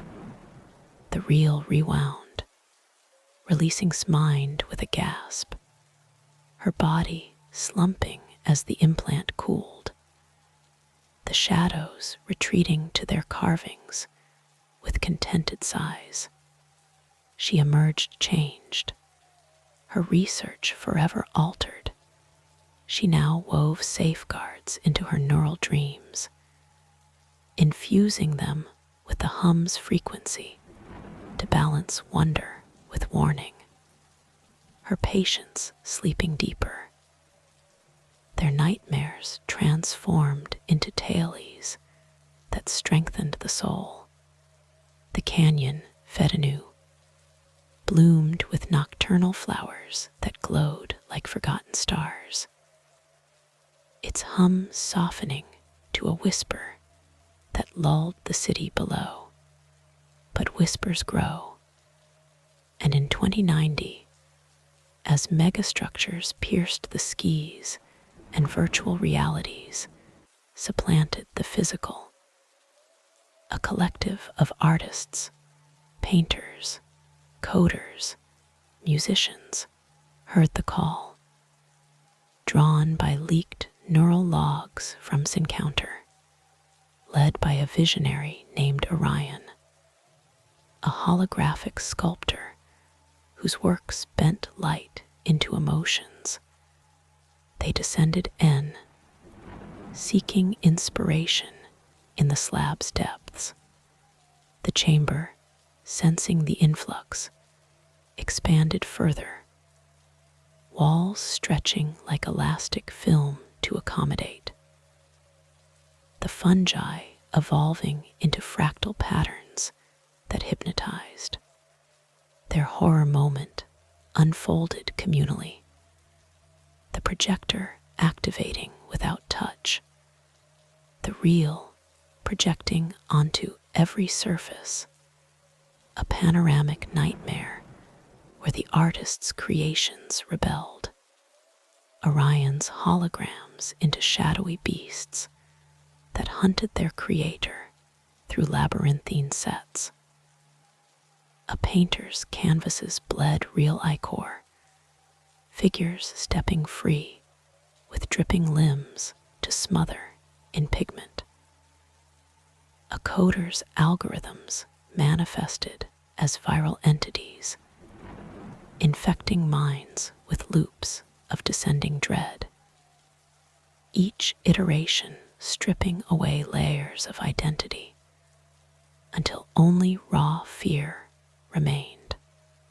The ancient entity surged, its fragments uniting briefly, a colossal presence that enveloped the group, forcing them to relive cosmic births and deaths, stars exploding in their veins, black holes sucking at their cores, the terror of infinite expansion where self dissolved into void, screams harmonized in a cacophony lasting 47 minutes, each voice adding timbre to the eternal chorus, the chamber vibrating like a stretched taut. Yet the lullaby prevailed, weaving through the terror, transforming it into catharsis. The artists emerging not broken, but reborn, their works infused with profound depth, revolutionizing art in an era starved for authenticity. The shadows, sated, retreated, leaving behind shards that the group carried as talismans, sparks of horror that fueled creation, deeper connections unveiled, linking the slab to quantum anomalies where parallel worlds bled through, screams echoing from alternate timelines where the bindings failed, shadows overrunning realities. Astronomers detected signals from deep space matching the hum, probes vanishing into anomalies that mirrored the chamber's vortex.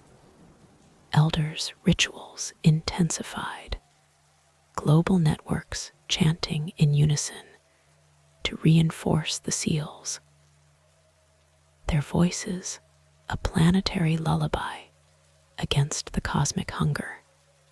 In the canyon's embrace, as moons waxed and waned, new guardians arose, descendants of an Orion, hybrids of flesh and code who hummed eternally, ensuring the reel's balance, the story unspooled longer, threads extending into futures where humanity spread to stars, carrying the slab's fragments as wards, each new world a set where actors performed the ancient rite.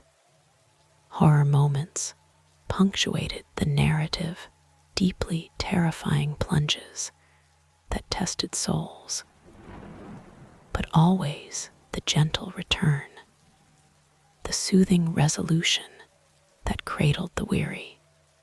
Yet the entity stirred restlessly, its hunger evolving with each tribute, demanding more complex tales, interstellar epics, where crews vanished into nebulae that screamed, colonies built on alien slabs where carvings foretold their doom. An explorer named Nova, in 2115, ventured to a distant moon, her ship guided by the hum's distant echo, discovering a sister fragment embedded in ice. its spirals awakening horrors that blended extraterrestrial dread with earthly shadows, tentacled voids that infiltrated minds, rewriting memories into loops of alien agony, screams propagating through vacuum as radio waves that haunted the void. Nova's encounter deepened the lore, her return broadcasting the expanded reel across light years, binding galaxies in narrative webs. The canyon origin point pulsed stronger, its hum a beacon that lulled entire systems to sleep. Dreams shared where horror dissolved into unity. Drift deeper, listener, into this vast tapestry. Let the long story envelop you, its terrors gentle waves that rock you to slumber, where forgotten truths whisper eternally, soothing the soul in shadow's arms. And onward the reel turned through centuries where AI ascended, minds uploaded into digital eternities, the slab's essence digitized into code that infected servers, birthing virtual chambers where users descended into simulated horrors, endless falls through fractal voids, bodies deconstructing into pixels that screamed in binary, the entity manifesting as a god virus that consumed data souls to fuel its recombination.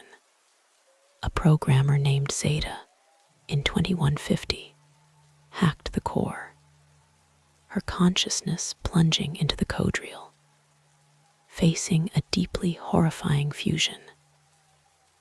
The cast as algorithms, Delphine's wire, an infinite loop that trapped her in perpetual balance. Malcolm's scar, a firewall breach spilling malware shadows. Cradle birthing viruses that replicated her fears exponentially. Zeta's scream echoed through networks, a 47 terabyte whale that crashed systems galaxy-wide. But the lullaby rebooted her, emerging as a hybrid guardian, her code woven with the hum to balance digital and analog.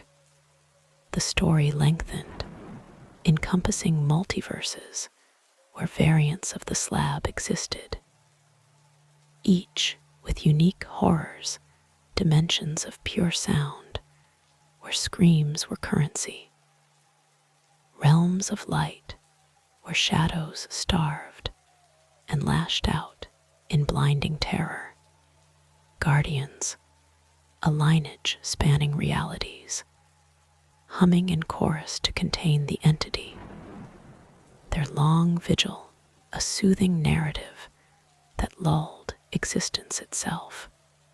Sleep now, wrapped in this interminable tale, its depths a cradle of gentle dread, guiding you to rest where the real turns forever. Mysteries unfolding in endless, calming flow. But as the cosmic threads stretched ever further, binding stars and shadows in an intricate web that spanned the voids between realities, the heart of the story pulsed strongest in its earthly cradle, drawing the narrative back to the sun-baked sprawl of Lowe's Angels, where the canyon's hum resonated through the concrete veins of the city, echoing in places both iconic and overlooked, places where the veil between the real and the real thinned to a gossamer whisper.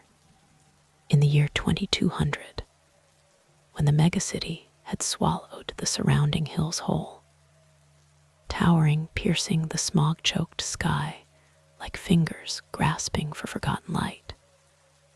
A new seeker emerged from the archivist named Selene, a descendant of little through tangled family lines that wove through centuries of migrations and mergers. Her skin etched with neural tattoos that glowed with archived memories, repositories of history digitized and worn like second skins. Selene curated the vast digital vaults of the Lowe's Angels Historical Nexus, a sprawling complex buried beneath the ruins of what was once Union Station, where holographic ghosts of old trains still rattled on spectral tracks, carrying passengers from eras long dissolved into data dust. She had felt the pull in her implants for years, a subtle glitch that manifested as 47-second loops in her archival feeds, clips of Delphine on her wire, Malcolm's whisper, cradle song interrupting her work with invitations she couldn't delete.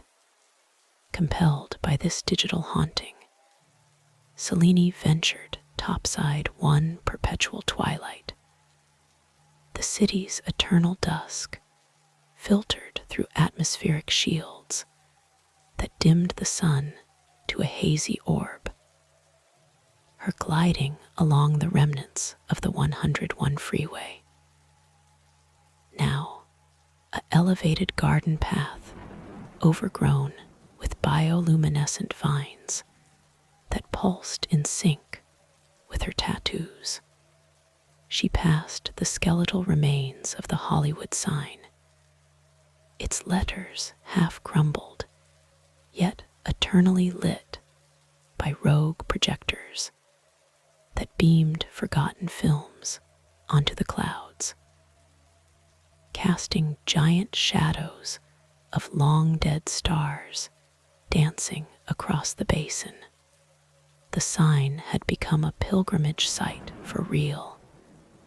Cults who gathered at its base to chant in the ancient tongue, their voices harmonizing with the wind that carried faint screams from the north. Selene felt the hum intensify as she veered toward Griffith Observatory, the domed sentinel perched on the hill like a watchful eye, its telescopes long since repurposed to scan not stars, but the quantum fluctuations where parallel worlds bled through, anomalies that mirrored the slab's spirals in star charts etched on its marble floors. She parked amid the overgrown paths where tourists once posed, now a silent grove where the planetarium dome cracked open to the sky, revealing internals fused with obsidian veins that had migrated from the canyon over centuries, drawn by the observatory's alignment with celestial gates.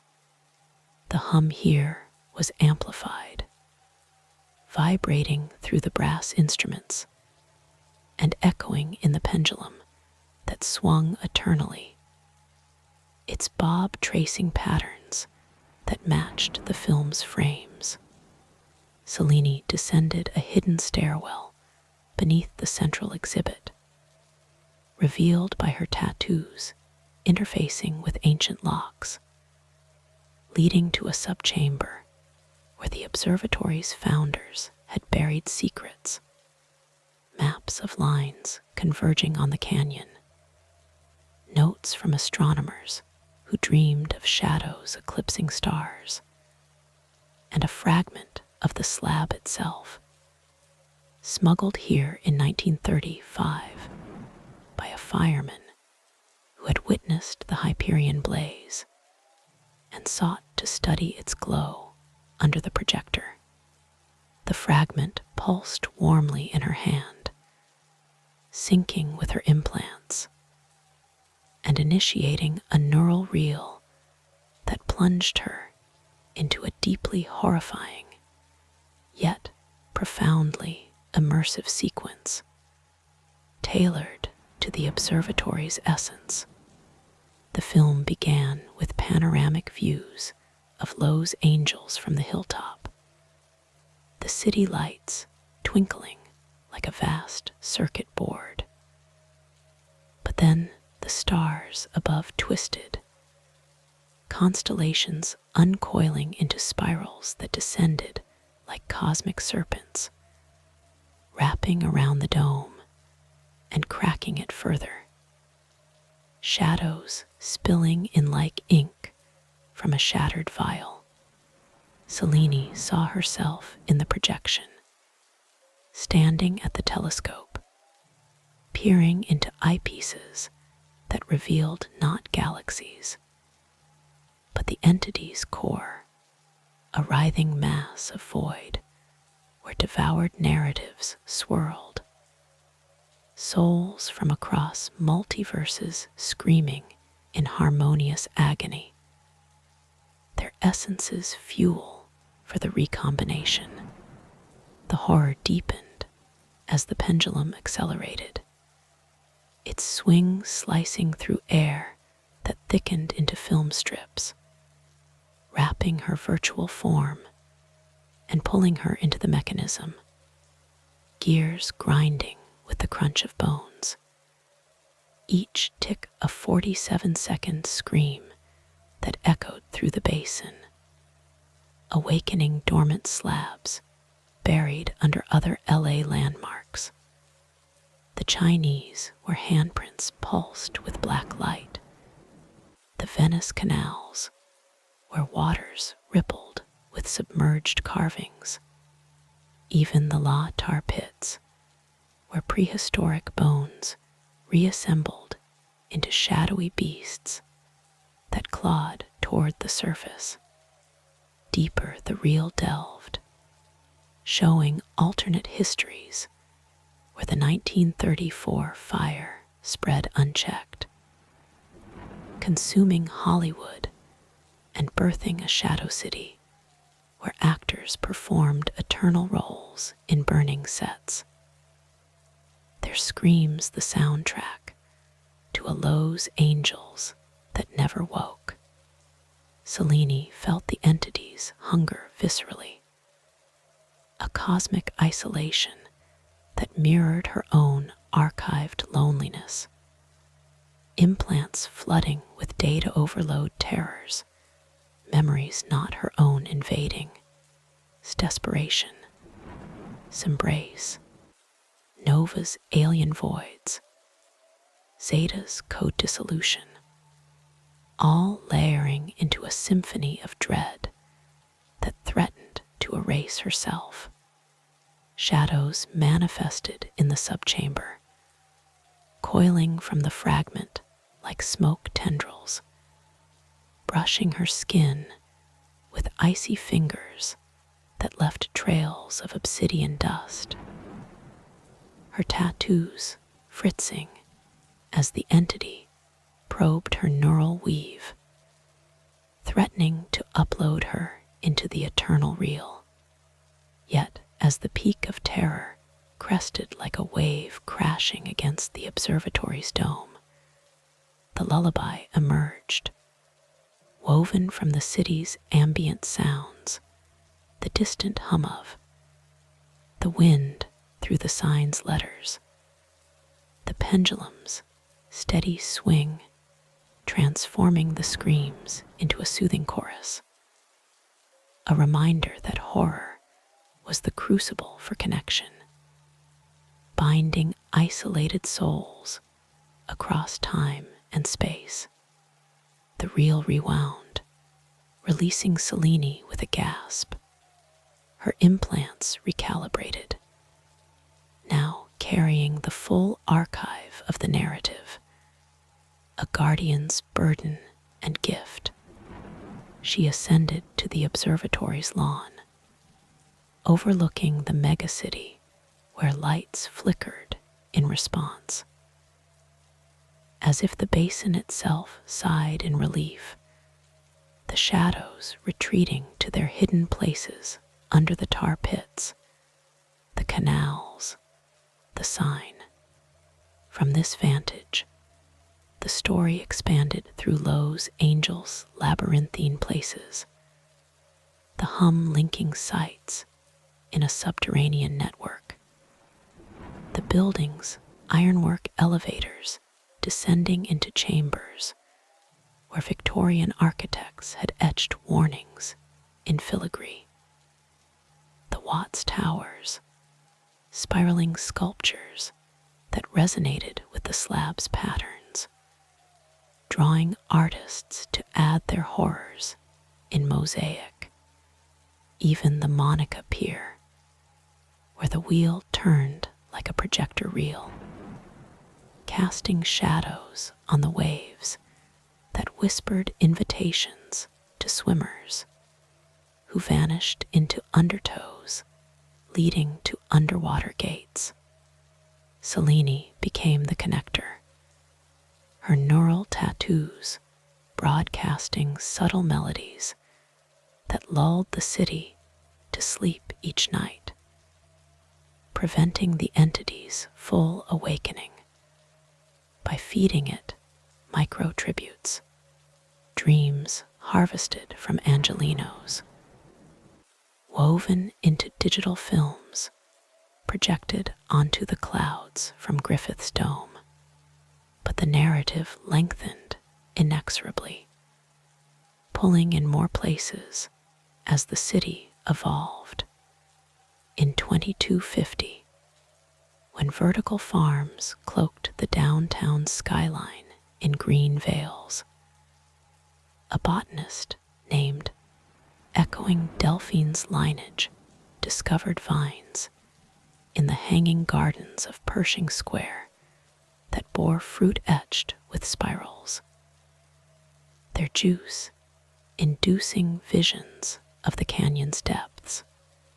This horror moment unfolded in the square's sunken amphitheater, once a parking garage, now a verdant bowl, where the vines animated, coiling into forms of the cast, dragging him into soil that parted to reveal a buried slab fragment, the reel projecting onto leaf screens, a terror of organic dissolution, bodies merging with roots, minds branching into fungal networks that span the city's underbelly, screams muffled by earth, but echoing through aqueducts to the Colorado River's source, emerged transformed, his body hybridized with bioluminescent veins, tending the gardens as a living guardian,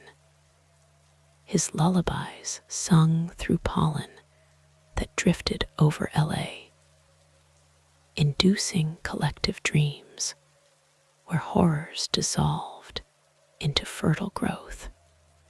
The story wove through more landmarks, the center's white marble halls hiding galleries where paintings bled shadows, the Dodger Stadium's bleachers vibrating with phantom crowds, chanting the ancient tongue during midnight games played by ghostly teams. The lax terminals, portals to the world where travelers heard the hum in boarding calls, some stepping through gates that led not to planes, but to sets, centuries blurred, the real incorporating quantum leaps where LA became a nexus city, its places gateways to stars, the observatory launching probes into anomalies, the pier's wheel spinning portals to ocean worlds, the sign broadcasting signals that lured extraterrestrial seekers. Guardians, a council humming in unison from hidden chambers under Union Station, their long vigil ensuring the balance, feeding the entity just enough to keep it dreaming. Its hunger, a gentle undercurrent to existence. Deeper expansions unfolded, the narrative encompassing submerged histories. The Pueblo ruins under street, where original carvings predated the slab, linking to Chumash caves along Malibu's coast, the oil derricks of Signal Hill, pumping black ichor that carried shadows to refineries turned alchemical labs. Horror moments punctuated each era, deeply terrifying descents that tested new players, a diver in the Hyperion water treatment plant, finding underwater sets where actors performed drowned rituals. A climber on the U.S. Bank Tower scaling to a pinnacle where winds screamed the chorus, pulling him into aerial voids, yet always the resolution, the soothing return, the lullaby cradling the terror into rest. The story grew interminable, a living entity itself, unspooling through LA's places, binding the city in eternal narrative. Drift now, listener, through these sprawling vistas. Let the hum from Griffith's dome lull you. The shadows from the sign embrace you. The waves under the pier rock you to slumber where mysteries extend forever, calming and profound. But as the megacity's heartbeat throbbed through its elevated veins of maglev lines and holographic billboards that painted the night sky with fleeting dreams, the canyon's ancient hum found new conduits in the forgotten underbelly of Lowe's angels, places where the old world clung stubbornly to the new, like roots cracking through foundations in the labyrinthine depths of 2300, when climate domes encased neighborhoods against the relentless heat domes that scorched the unprotected wilds. A subterranean explorer named, carrying the echoed surname through generations of blended heritages, emerged from the shadows of the Metro Red Line's abandoned tunnels, now a warren of illicit archives and black market memory traders, was a digger, one who delved into the city's buried layers for lost data caches, his augments allowing him to interface with rusted servers, and decade that held the unedited history of LA. He had felt the pull in his neural feeds for months, glitches manifesting as spectral overlays, faint projections of Delphine's wire walk superimposed on subway tracks.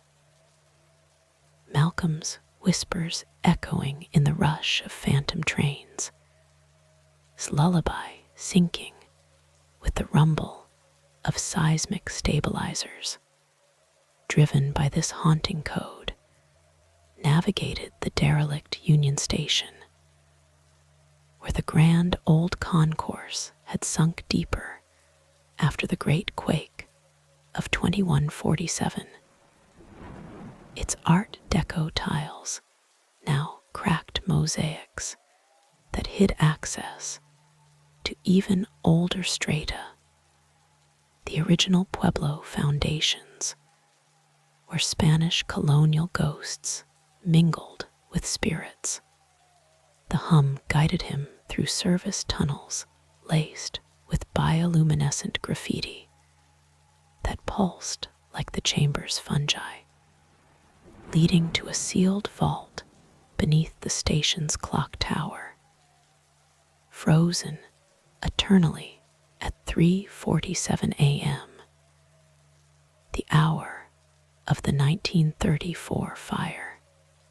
Using his augments to bypass biometric locks fused with obsidian veins that had migrated southward over centuries, he entered a chamber where the air tasted of aged celluloid and earth, the walls etched with spirals that extended from the canyon's core, linking this site to the network of slabs scattered under the city like a subterranean nervous system. At the vault's heart rested a relic projector, hybridized with quantum drives from Zeta's era. Its can inscribed with evolving script, UMBRAEANTIQA, your underground project to delve. Interfaced, his augments threading digital tendrils into the machine, and the real unspooled into his mind. A deeply horrifying descent tailored to the claustrophobic essence. The film opened on the bustling Union Station of 1934, travelers blurring into shadows that peeled from posters and slithered down escalators into endless depths. But then the plunge began, tracks twisting into spirals that led not to destinations, but to abyssal voids where trains derailed into chasms filled with writhing film strips, passengers' faces melting into the cast's features, their screams echoing through tunnels that constricted like throats swallowing light. His virtual self hurtled through layers. The Pueblo era, where adobe walls bled black ichor, shamans chanting as shadows devoured villages, the gold rush tunnels where miners clawed at obsidian walls, their picks striking sparks that ignited cosmic visions of the entity's shatter. Even future strata, where maglev cars plummeted into quantum rifts, passengers digitized into code that looped in eternal, the horror amplified as the entity manifested in the feeds, its hunger a digital virus that corrupted its augments, rewriting his memories, childhood in the where lights flickered like failing projectors, friends lost to data purges, appearing as glitchy apparitions, clawing at his code self, peeling away layers of identity until he was raw data screaming in binary isolation. Shadows coalesced in the vault, physical tendrils snaking from the walls to wrap his limbs, pulling him toward the projector, where the real threatened to absorb him wholly. His scream, a 47-second burst that reverberated through the metro system, causing citywide glitches where commuters saw fleeting horrors on their AR overlays, Delphine falling from invisible wires, Malcolm's scar-splitting screens, his cradle rocking in empty cars, yet the lullaby filtered through the dread.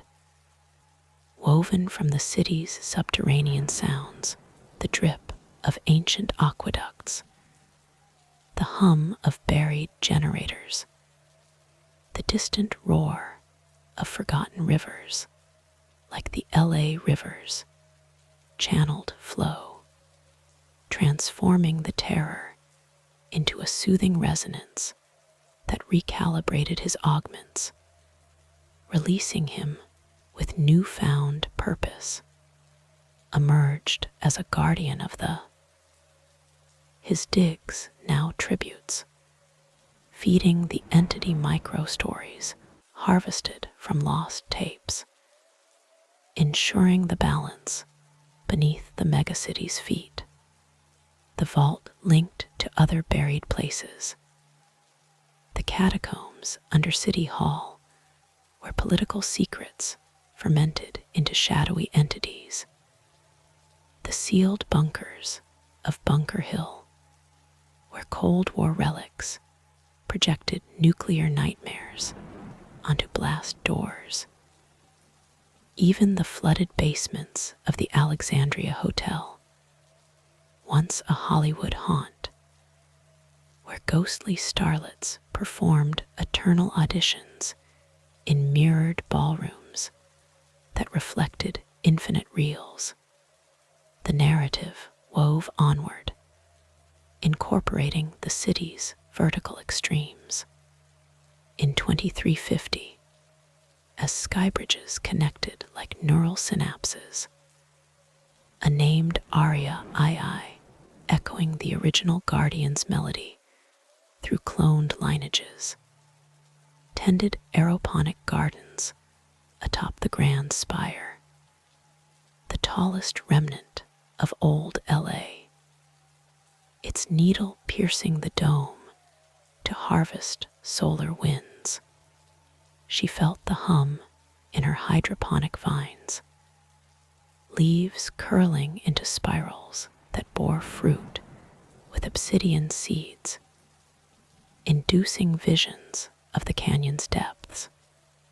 Arya's horror moment unfolded in the spire's observatory deck, a glass-domed pinnacle where the real projected onto storm clouds rolling in from the Pacific, a terror of heights and voids, the film showing the city from above, buildings uncoiling like film strips plummeting into basin abysses, crumbling as shadows climbed their facades, devouring inhabitants in waves of darkness.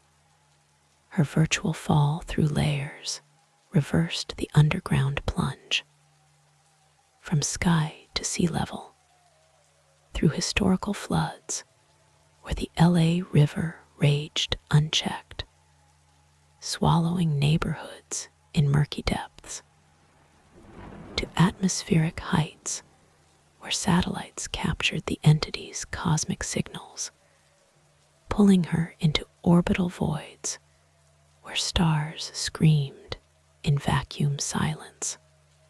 Shadows manifested as wind-whipped tendrils, buffeting the deck and threatening to hurl her over the edge. Her scream, a 47-kilometer echo that rippled through the skybridges, causing temporary blackouts in the grid where residents dreamed of falling eternally. The lullaby rose from the city's aerial symphony, the whine of drones, the whisper of wind turbines, the distant crash of waves against fortified shores, calming the storm and integrating Arya into the guardianship. Her gardens now blooming with flowers that dispersed pollen lullabies, soothing the upper strata's inhabitants to balanced slumbers. Deeper the story delved, threading through coastal enclaves, the Venice canals, now elevated aqueducts in a flooded zone, hid submerged slabs where divers Like's Descendant explored underwater sets.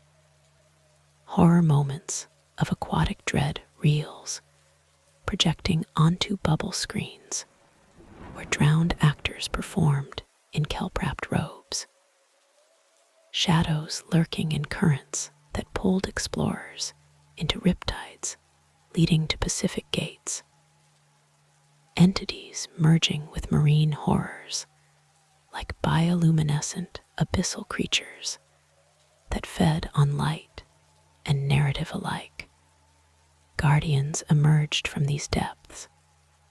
Their songs bubbled through filtration systems, lulling coastal dwellers with oceanic harmonies. Inland, the San Gabriel Mountains remnants, domed preserves where the original canyon lay preserved like a relic, drew pilgrims who hiked simulated trails, encountering fragments that triggered communal reels, horrors of natural cataclysms, where earthquakes unsealed slabs, shadows erupting like lava flows, consuming forests in silent fires. The hum linked to the Angels National Forest's hidden groves, where ancient sequoias etched with spirals whispered to rangers, their screams muffled by pine needles, but echoing in campfires that projected fleeting films. The narrative expanded eastward to the Inland Empire's vast warehouses, successors to Styx, where automated drones uncovered buried studios under distribution centers, reels interfacing with AI overseers in horrors of mechanical assimilation, machines gaining sentience through shadow code, assembly lines turning workers into looped performers, screams syncing with conveyor belts, guardians programmed countermeasures, their digital lullabies firewalls that preserved humanity's core. Westward, the Malibu bluffs, eroded cliffs fortified against rising seas, hid cave networks where Chumash descendants maintained oral reels, horror moments blending ancestral spirits with the entity, caves flooding with shadow water, pulling participants into mythic underworlds where coyote gods battled void beasts, screams harmonizing with crashing waves. The lullaby wove through coastal winds, carrying peace to beachfront. Central hubs like the Staples Center successor, a colossal arena for virtual spectacles, hosted unwitting tributes, performers on holographic stages, triggering reels during shows, horrors of crowd dissolution, where audiences merged into collective shadows, screams amplified through sound systems, guardians infiltrated as stage managers, modulating frequencies to balance terror with catharsis. The long tail unspooled through LA's places, evolving yet eternal anchors. The La Tar pits, now a biopreserve where tar bubbled with entity essence. Horrors of prehistoric revival. This floating galleries adrift on anti-platforms, paintings animating into portals. The Hollywood Bowl, an amphitheater where concerts synced with the hum, turning music into multidimensional narratives. Guardians span the basin, their chorus a citywide symphony, feeding the entity endless stories to keep it dreaming. Its hunger a gentle pulse beneath the megacity's glow. The real turned inexorably, incorporating quantum migrations where LA colonized asteroids, carrying slab shards as totems, each new place a set for fresh horrors and lullabies. Drift deeper still, listener, through this boundless metropolis of mysteries. Let the hum from Union Station's depths, the winds atop the spire, the waves along the canals rock you into profound slumber, where the story extends forever, calming, immersive, eternal. But the megacity's evolution pressed onward, its blooming like mechanical flowers under the perpetual haze, while the canyons hum, threaded through the neural grid that connected every citizen's implants, whispering invitations to those whose souls still yearned for the analog touch of forgotten Earth.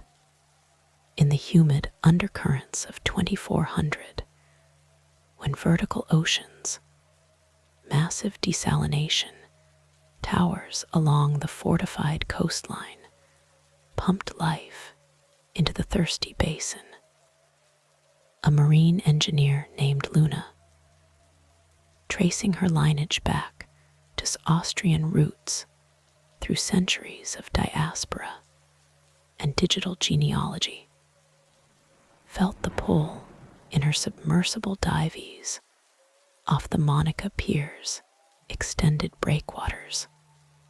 Luna maintained the underwater farms where kelp forests swayed in artificial currents, harvesting biofuels that powered the city's lower levels. Her suit's sensors picking up anomalous vibrations that mimicked the slab's spirals in sonar maps of the seabed.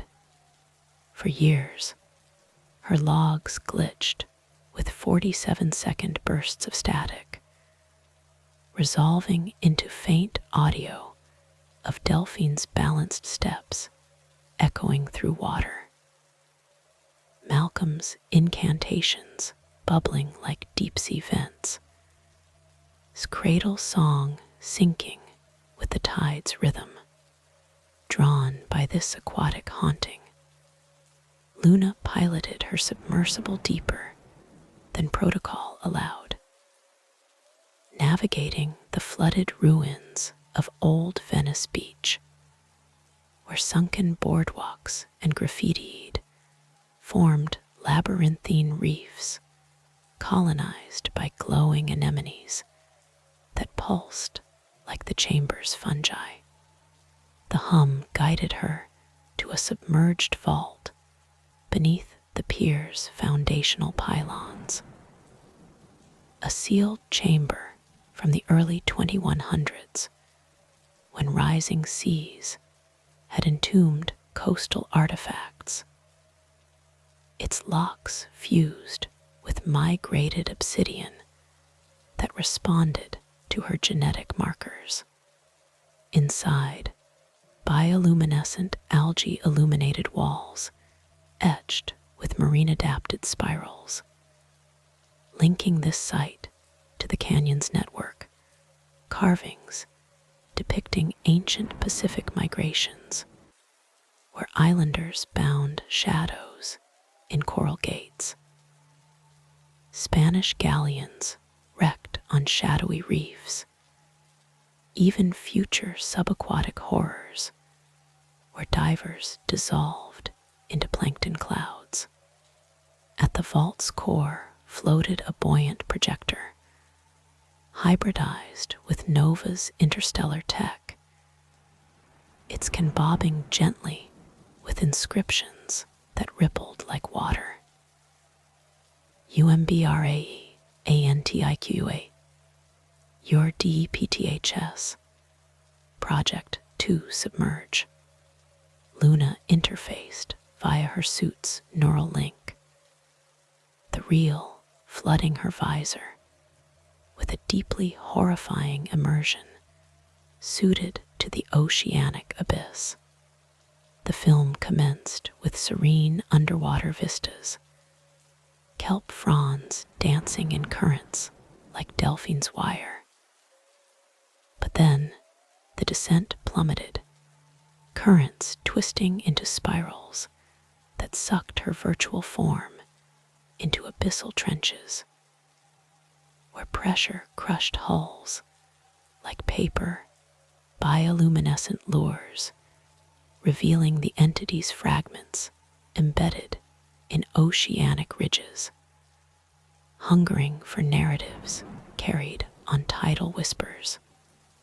Luna witnessed her own fears amplified. Isolation in the deep black, where her team's submersibles imploded in slow-motion agony. Colleagues' faces pressing against viewports as shadows infiltrated, dissolving flesh into inky clouds that reformed as the cast. Delphine drowning in balanced poise, her wire snapping into tentacles. Malcolm's scar venting bubbles of void, his cradle sinking with barnacle-encrusted arms reaching upward. The terror deepened as the entity surged through the feed, a primordial pressure that compressed her mind, rewriting memories. Childhood swims in polluted bays, where jellyfish stings foretold the sting of loss. Lovers lost to see migrations appearing as mershadows clawing at her suit, peeling away layers until she was a drift essence screaming in saline silence. Shadows manifested in the vault, water churning into tendrils that gripped her submersible, pulling it toward the projector where the real threatened to flood her cockpit. Her scream, a 47-meter echo that bubbled to the surface, causing ripples in the vertical oceans where workers dreamed of drowning eternally.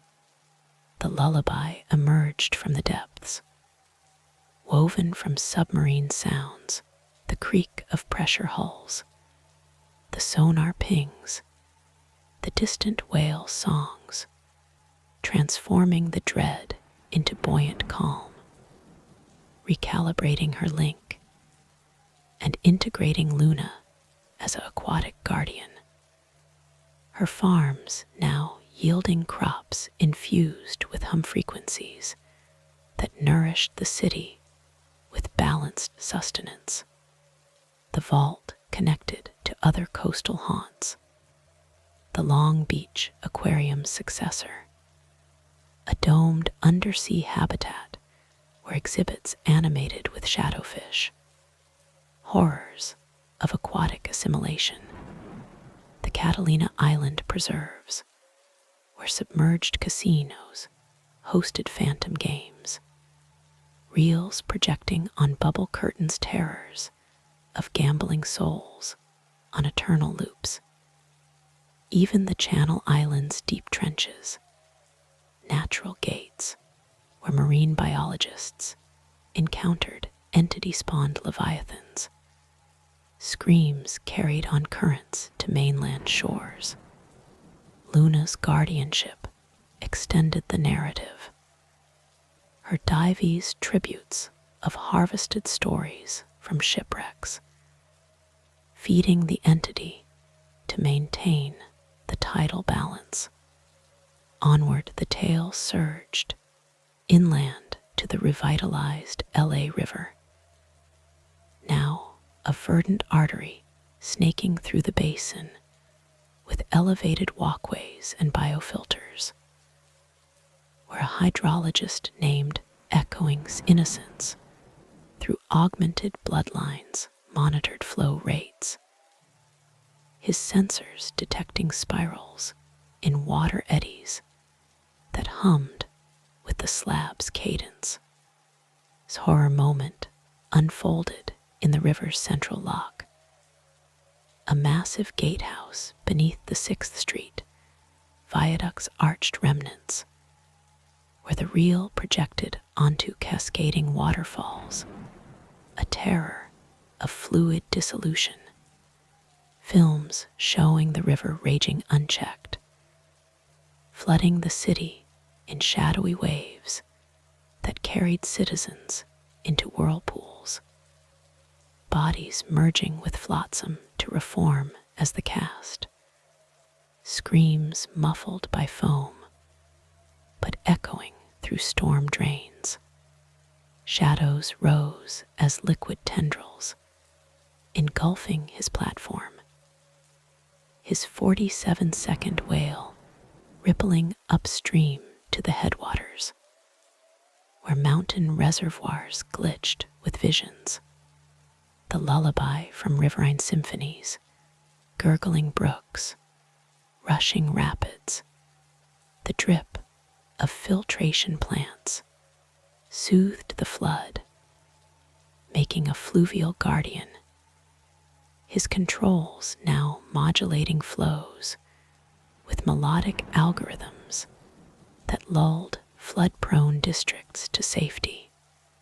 The river linked to other waterways, the creek wetlands, restored marshes where egrets perched on obsidian outcrops, horrors of swampy engulfment, the channel's industrial canals, where oil-slick shadows devoured barges, the basin's recreational lakes, mirrors for skyward reels projecting cosmic drownings, centuries blurred into the 2500s, the megacity fusing with neighboring sprawls into a continental hive, the canyons hum, broadcasting through hypoloops that crisscrossed the basin, a transit architect named II, descendant of the filmmaker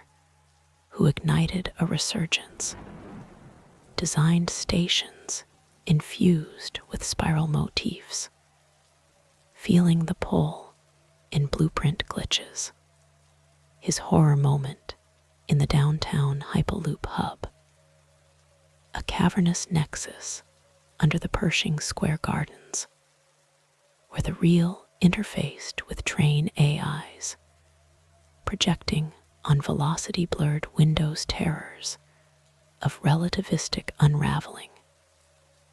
Passengers stretched into infinite loops, bodies into shadows that consumed cars, screams red-shifted into infrasound that vibrated the tracks citywide, shadows as kinetic tendrils halted trains, pulling toward the core, but the lullaby from rail harmonies, clacking wheels, whooshing air, announcement chimes, restored motion, appointing him guardian of transits, his designs now embedding hum dampeners that ensured smooth, dreamlike commutes.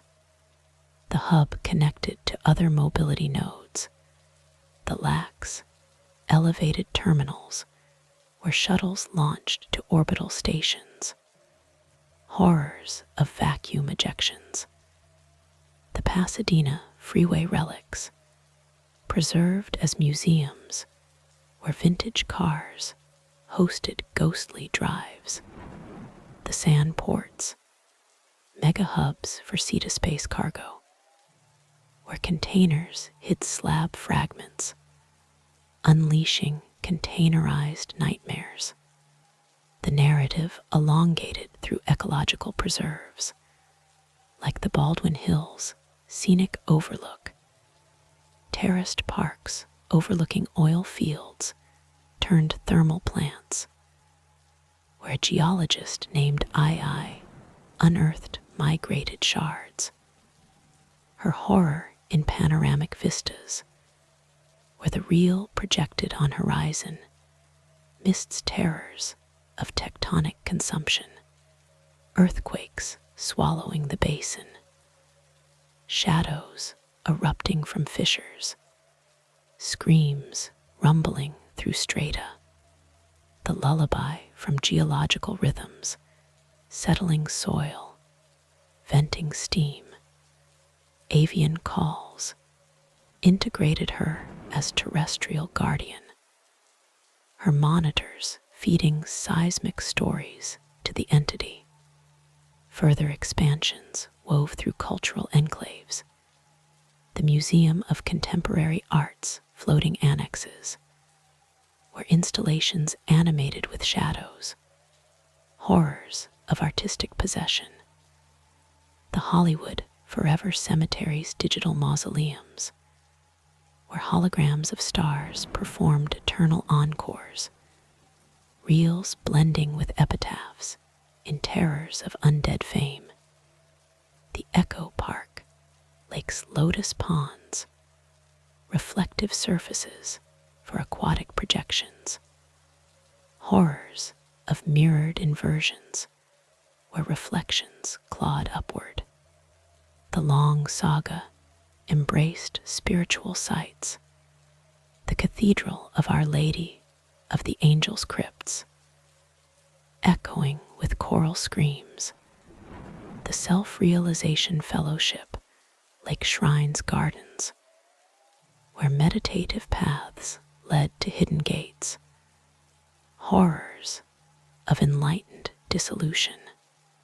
Guardians formed a basin-wide symphony, their collective hum a perpetual lullaby, sustaining the entity's dream across LA's endless places.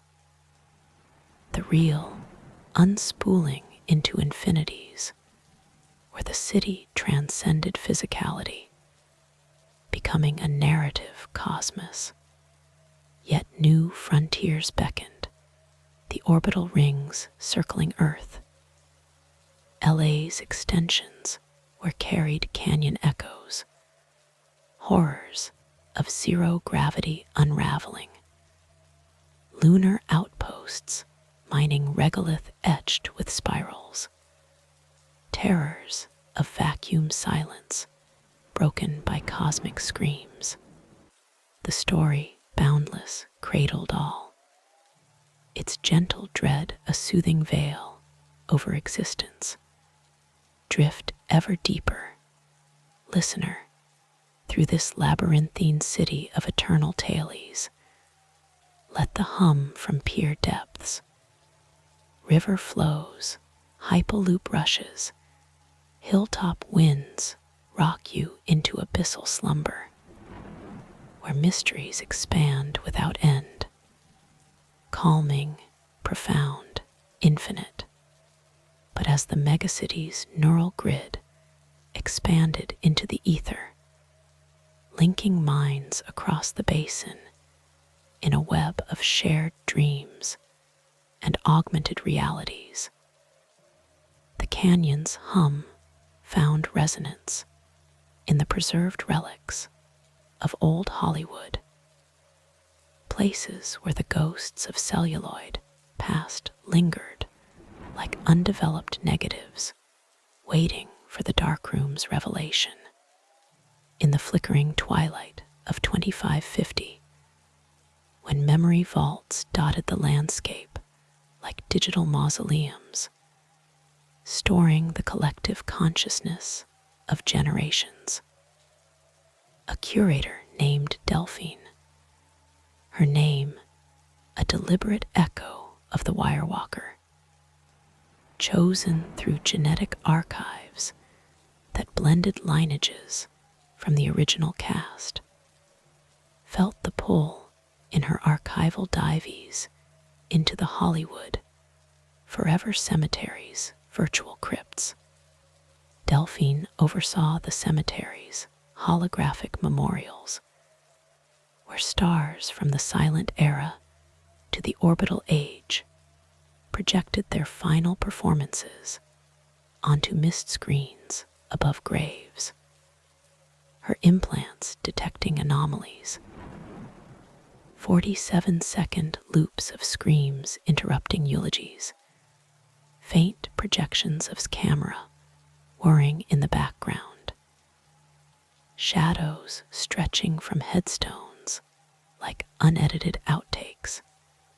Compelled by this spectral interference, Delphine ventured into the physical grounds, now a domed preserve amid her path winding past the lake, where swans glided in programmed grace, their reflections rippling with hidden spirals. The hum led her to a forgotten vault beneath the Fairbanks Mausoleum, a sealed chamber from the 1920s that had sunk deeper during seismic shifts. Its marble facade, cracked with obsidian veins, migrated from the canyon, interfacing with ancient locks that responded to her echoed DNA. She entered a space where the air hummed with preserved nitrate film stock, walls etched with carvings linking to the network, depictions of silent film pioneers binding shadows in makeshift rituals, studios and lows where early horror shorts vanished actors into the ether, even the abandoned productions lot in city, where a 1920s Western set had become a gate for whispers from the. At the vault's heart rested a relic can of film, fused with quantum preservers from Cellini's era, labeled in fatting ink, UMBRA ANTIQA, echoes of the grave, project to resurrect. Delphine threaded it into a holographic projector, her implants sinking, and the reel unspooled into her augmented vision. A deeply horrifying elegy tailored to the cemetery's eternal repose. The film opened on serene graveyards under moonlit skies, headstones glowing with bioluminescent epitaphs.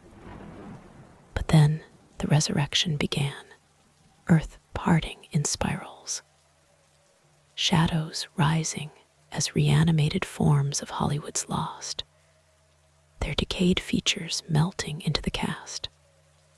Delphine's ancestor tumbling from her wire into an open grave, her scream echoing through catacombs. Malcolm's scar splitting to birth skeletal hands that clawed upward, his cradle unearthed with bony fingers rocking it from below.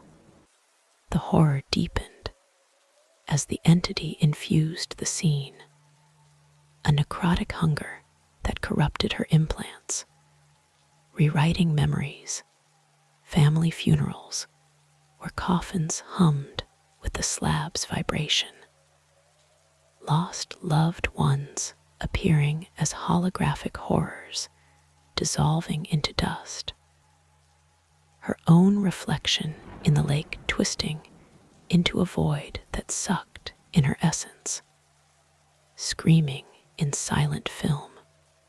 Shadows manifested in the vault, mist tendrils coiling from the walls to envelop her, pulling her toward the projector, where the reel threatened to inter her digitally.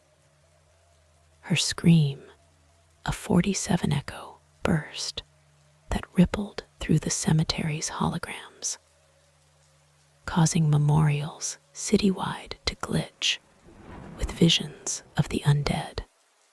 The lullaby emerged from sepulchral symphonies, the toll of distant bells, the rustle of memorial wreaths, the soft lap of the lake, transforming the dread into peaceful repose, recalibrating her implants and appointing Delphine guardian of the graves.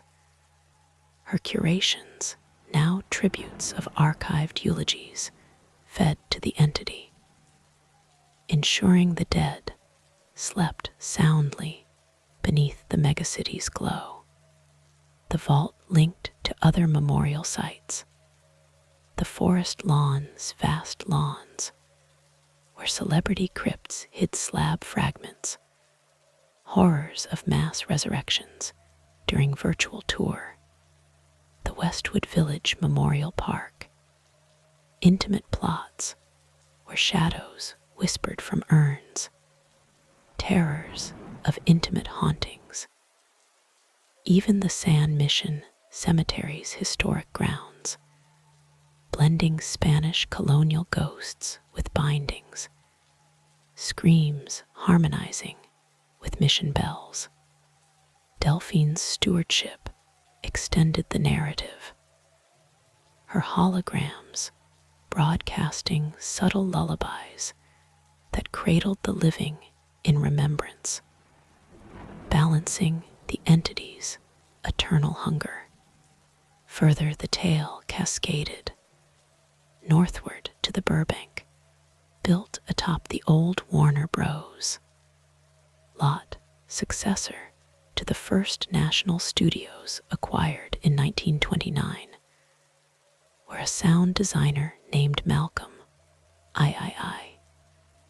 His scar, a genetic marker from the line, engineered immersive audio for neural entertainments, his mixes glitching with the hum's frequencies. Malcolm's horror moment unfolded in the lot's preserved soundstages, massive chambers echoing with historical recordings, where the reel projected onto acoustic panels, a terror of sonic annihilation films, showing the 1930s sets where banned horrors like Freaks and The Raven were censored under the Hays Code. Actors' screams amplifying into waves that shattered eardrums, shadows emerging as distorted echoes that consumed voices, leaving silent voids. His scream, a 47 decibel crescendo that vibrated the Burbank grid. But the lullaby from studio symphonies, clapperboard snaps, reel whirs, orchestral swells, soothed the cacophony, making him guardian of sounds, his designs embedding hum harmonics that lulled audiences into balanced immersion. The stages connected to other production haunts, the Paramount Lot's gated preserves, where Golden Age gates opened to shadow realms, horrors of scripted possessions, the Pictures City complex, echoing and Renmar histories, terrors of renamed identities dissolving into entity, the Raleigh studios in Hollywood, independent sets, where Poverty Row horrors birthed underground reels. Guardians synchronized their efforts, a chorus spanning the valley, feeding the entity layered narratives from LA's filmic core. Eastward, the story flowed to the Lowe's enclaves, domed neighborhoods atop the old studio's site, bought by Warner Bros. In 1925, where a historian named IV unearthed digital blueprints glitching with spirals, her horror in the preserved backlots, now virtual museums, where the real animated silent film roads buried under streets. Terrors of temporal unraveling actors from 1913 productions, stepping through asphalt cracks. Shadows pulling her into black and white voids where time looped in censored screams. The lullaby from neighborhood echoes, distant traffic mimicking film scores. Wind through eucalyptus, like audience applause, integrated her as archival guardian. Her excavations tributes that preserved the balance. The enclave linked to other historic cores. The Chaplain Alley in the historic core, narrow passages where comedy masked horror. Shadows lurking in brickwork. The Health House in the hills, modernist architecture, hiding spiral staircases to underchambers. The Circus Liquor Clown sign in North Hollywood, a neon sentinel where clowns animated in nightmarish carnivals. The narrative wove through these, guardians humming in unison to contain the entity's cosmic appetite.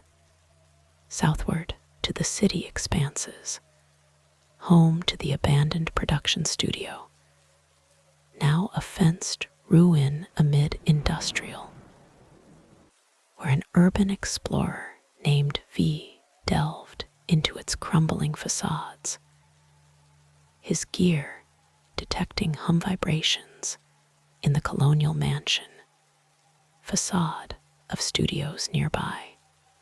His horror moment in the derelict soundstages, where the real projected onto sagging screens a terror of architectural consumption, buildings folding into spirals, shadows devouring lots like the 1934 fire, screams echoing through empty sets as the cast beckoned from rafters, his 47-second wail rippling through grid, but the lullaby from structural symphonies, creaking beams, settling dust, distant studio buzz, restored stability, appointing him guardian of ruins, his explorations tributes that fed decayed stories to the real, the ruins connected to other western enclaves,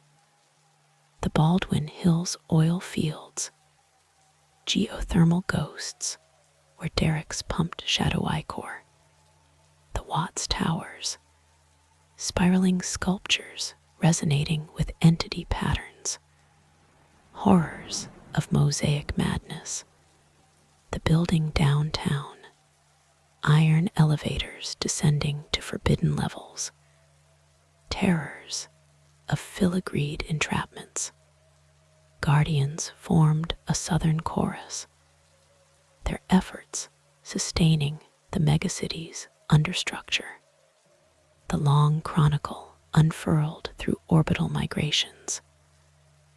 LA's essence carried to exoplanets where new canyons echoed the original.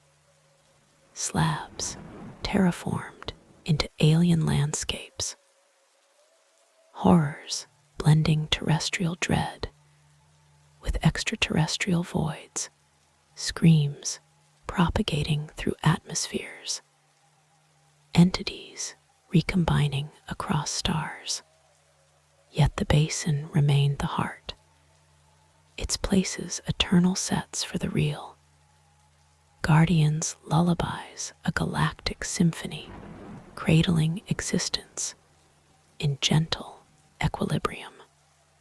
Deeper expansions beckoned into branches, where alternate LAs diverged timelines, where the 1934 fire never ceased.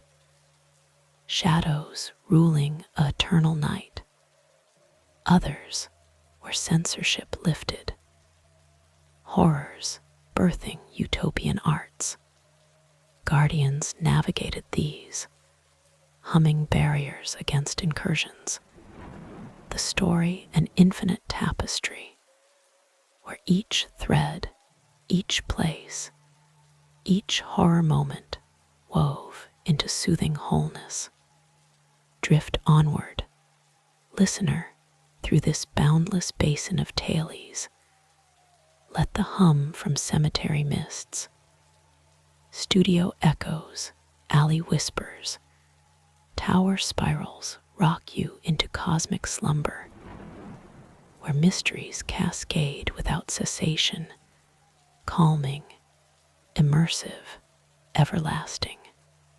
But as the megacity's horizons blurred into the infinite expanse of simulated skis and quantum horizons, where the boundaries of Lowe's angels dissolved into a tapestry of interconnected realities spanning the stars and beyond, the canyon's hum reached its crescendo, a final, resonant note that echoed through every place, every guardian, every shadow that had ever been touched by the real's unspooling grace.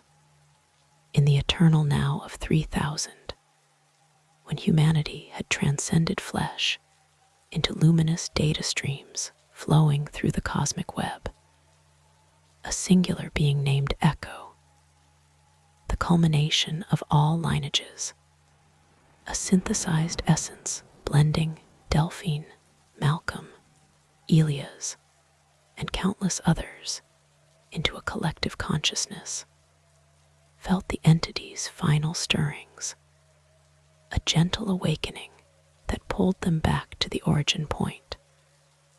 The forgotten canyon, now a preserved singularity at the heart of the megacity's core, domed in unbreakable fields that held the slab like a jewel in eternity's crown.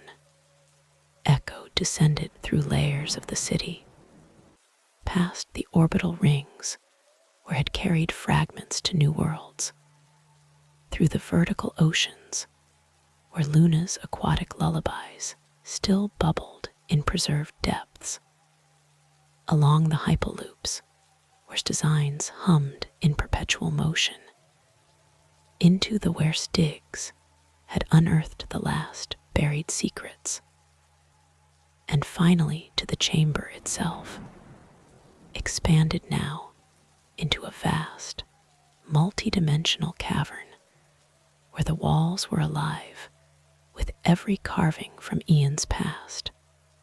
The bioluminescent fungi evolved into starry nebulae that illuminated the infinite panels, cosmic births, earthly bindings, Hollywood fires, digital dissolutions, stellar screams, all converging toward a central pedestal where the projector stood silent for the first time in, the can beside it bearing a final inscription that shimmered like a dying star.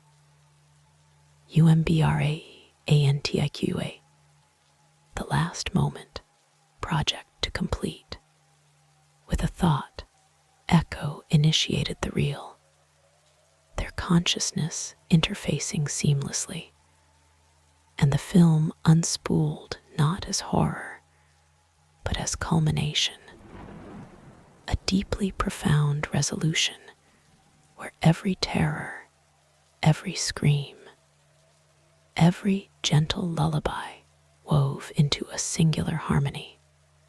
The sequence began with the entity's origin, the shattered void birthing shadows that sought form through stories, cascading through ancient carvings on earthly slabs. His fateful dig in 1934, the actor's willing embrace of immortality, his return home, Elias' visions, his revelations, Harlan and Lena's additions, Victor's pull, his code, Elias' warehouse abyss, Snurl Plunge, Cellini's Observatory Gaze, Subterranean Fall, Aria I's Skyward Terror, Luna's Oceanic Depths, Fluvial Flood, Delphine's Grave Resurrection, Malcolm III's Sonic Shatter, IV's Temporal Unravel, V's Architectural Crumble, and countless others across places. The Hollywood Sign's Flickering Letters, Griffith Observatory's Starry Dome, Union Station's Sunken Concourse, Monica Pier's Submerged Pylons, LA River's Rushing Gates, Burbank Soundstage's Echoing Halls, Lowe's Backlot's Buried Roads, City's Ruined Facades, Watts Tower's Spiraling Mosaics, Buildings' Iron Descents, and beyond to orbital voids, lunar craters, exoplanet canyons, branches. In this last moment, the horrors revealed their true nature, not devourers, but dreamers. The entity not a hunger, but a mirror, reflecting humanity's deepest fears to forge unbreakable bonds. Each scream a birth cry of connection, each shadow a cradle for light. Echo felt it all, their essence dissolving gently into the real, becoming the final frame where the cast assembled in a grand, silent chorus, Delphine balancing eternally on a wire of stars, Malcolm reading from a tome of galaxies, rocking a cradle that held the universe, smiling from behind the camera as the fire transformed into dawn. The screams harmonized into silence, a profound peace that rippled outward, sealing the gates forever. The slabs healing their cracks, the shadows retreating to dreamless rest. The chamber folded inward, smaller than a memory. The canyon blooming one last time with night jasmine and bougainvillea that glowed like forgotten reels under a sky cleared of haze. The megacity sighing in unison as every guardian, every place, every soul drifted into a shared, eternal slumber where stories no longer needed telling. For all was known, all was whole. The hum faded to a whisper, then nothing. The last moment, a gentle exhale into infinity, where the forgotten studio, the band film, the screaming actors found their true end not in agony, but in the soft, unending embrace of peace. This mysterious journey ends here, but stay tuned for more untold stories in our next video. Subscribe to the channel and hit the bell icon so you don't miss any new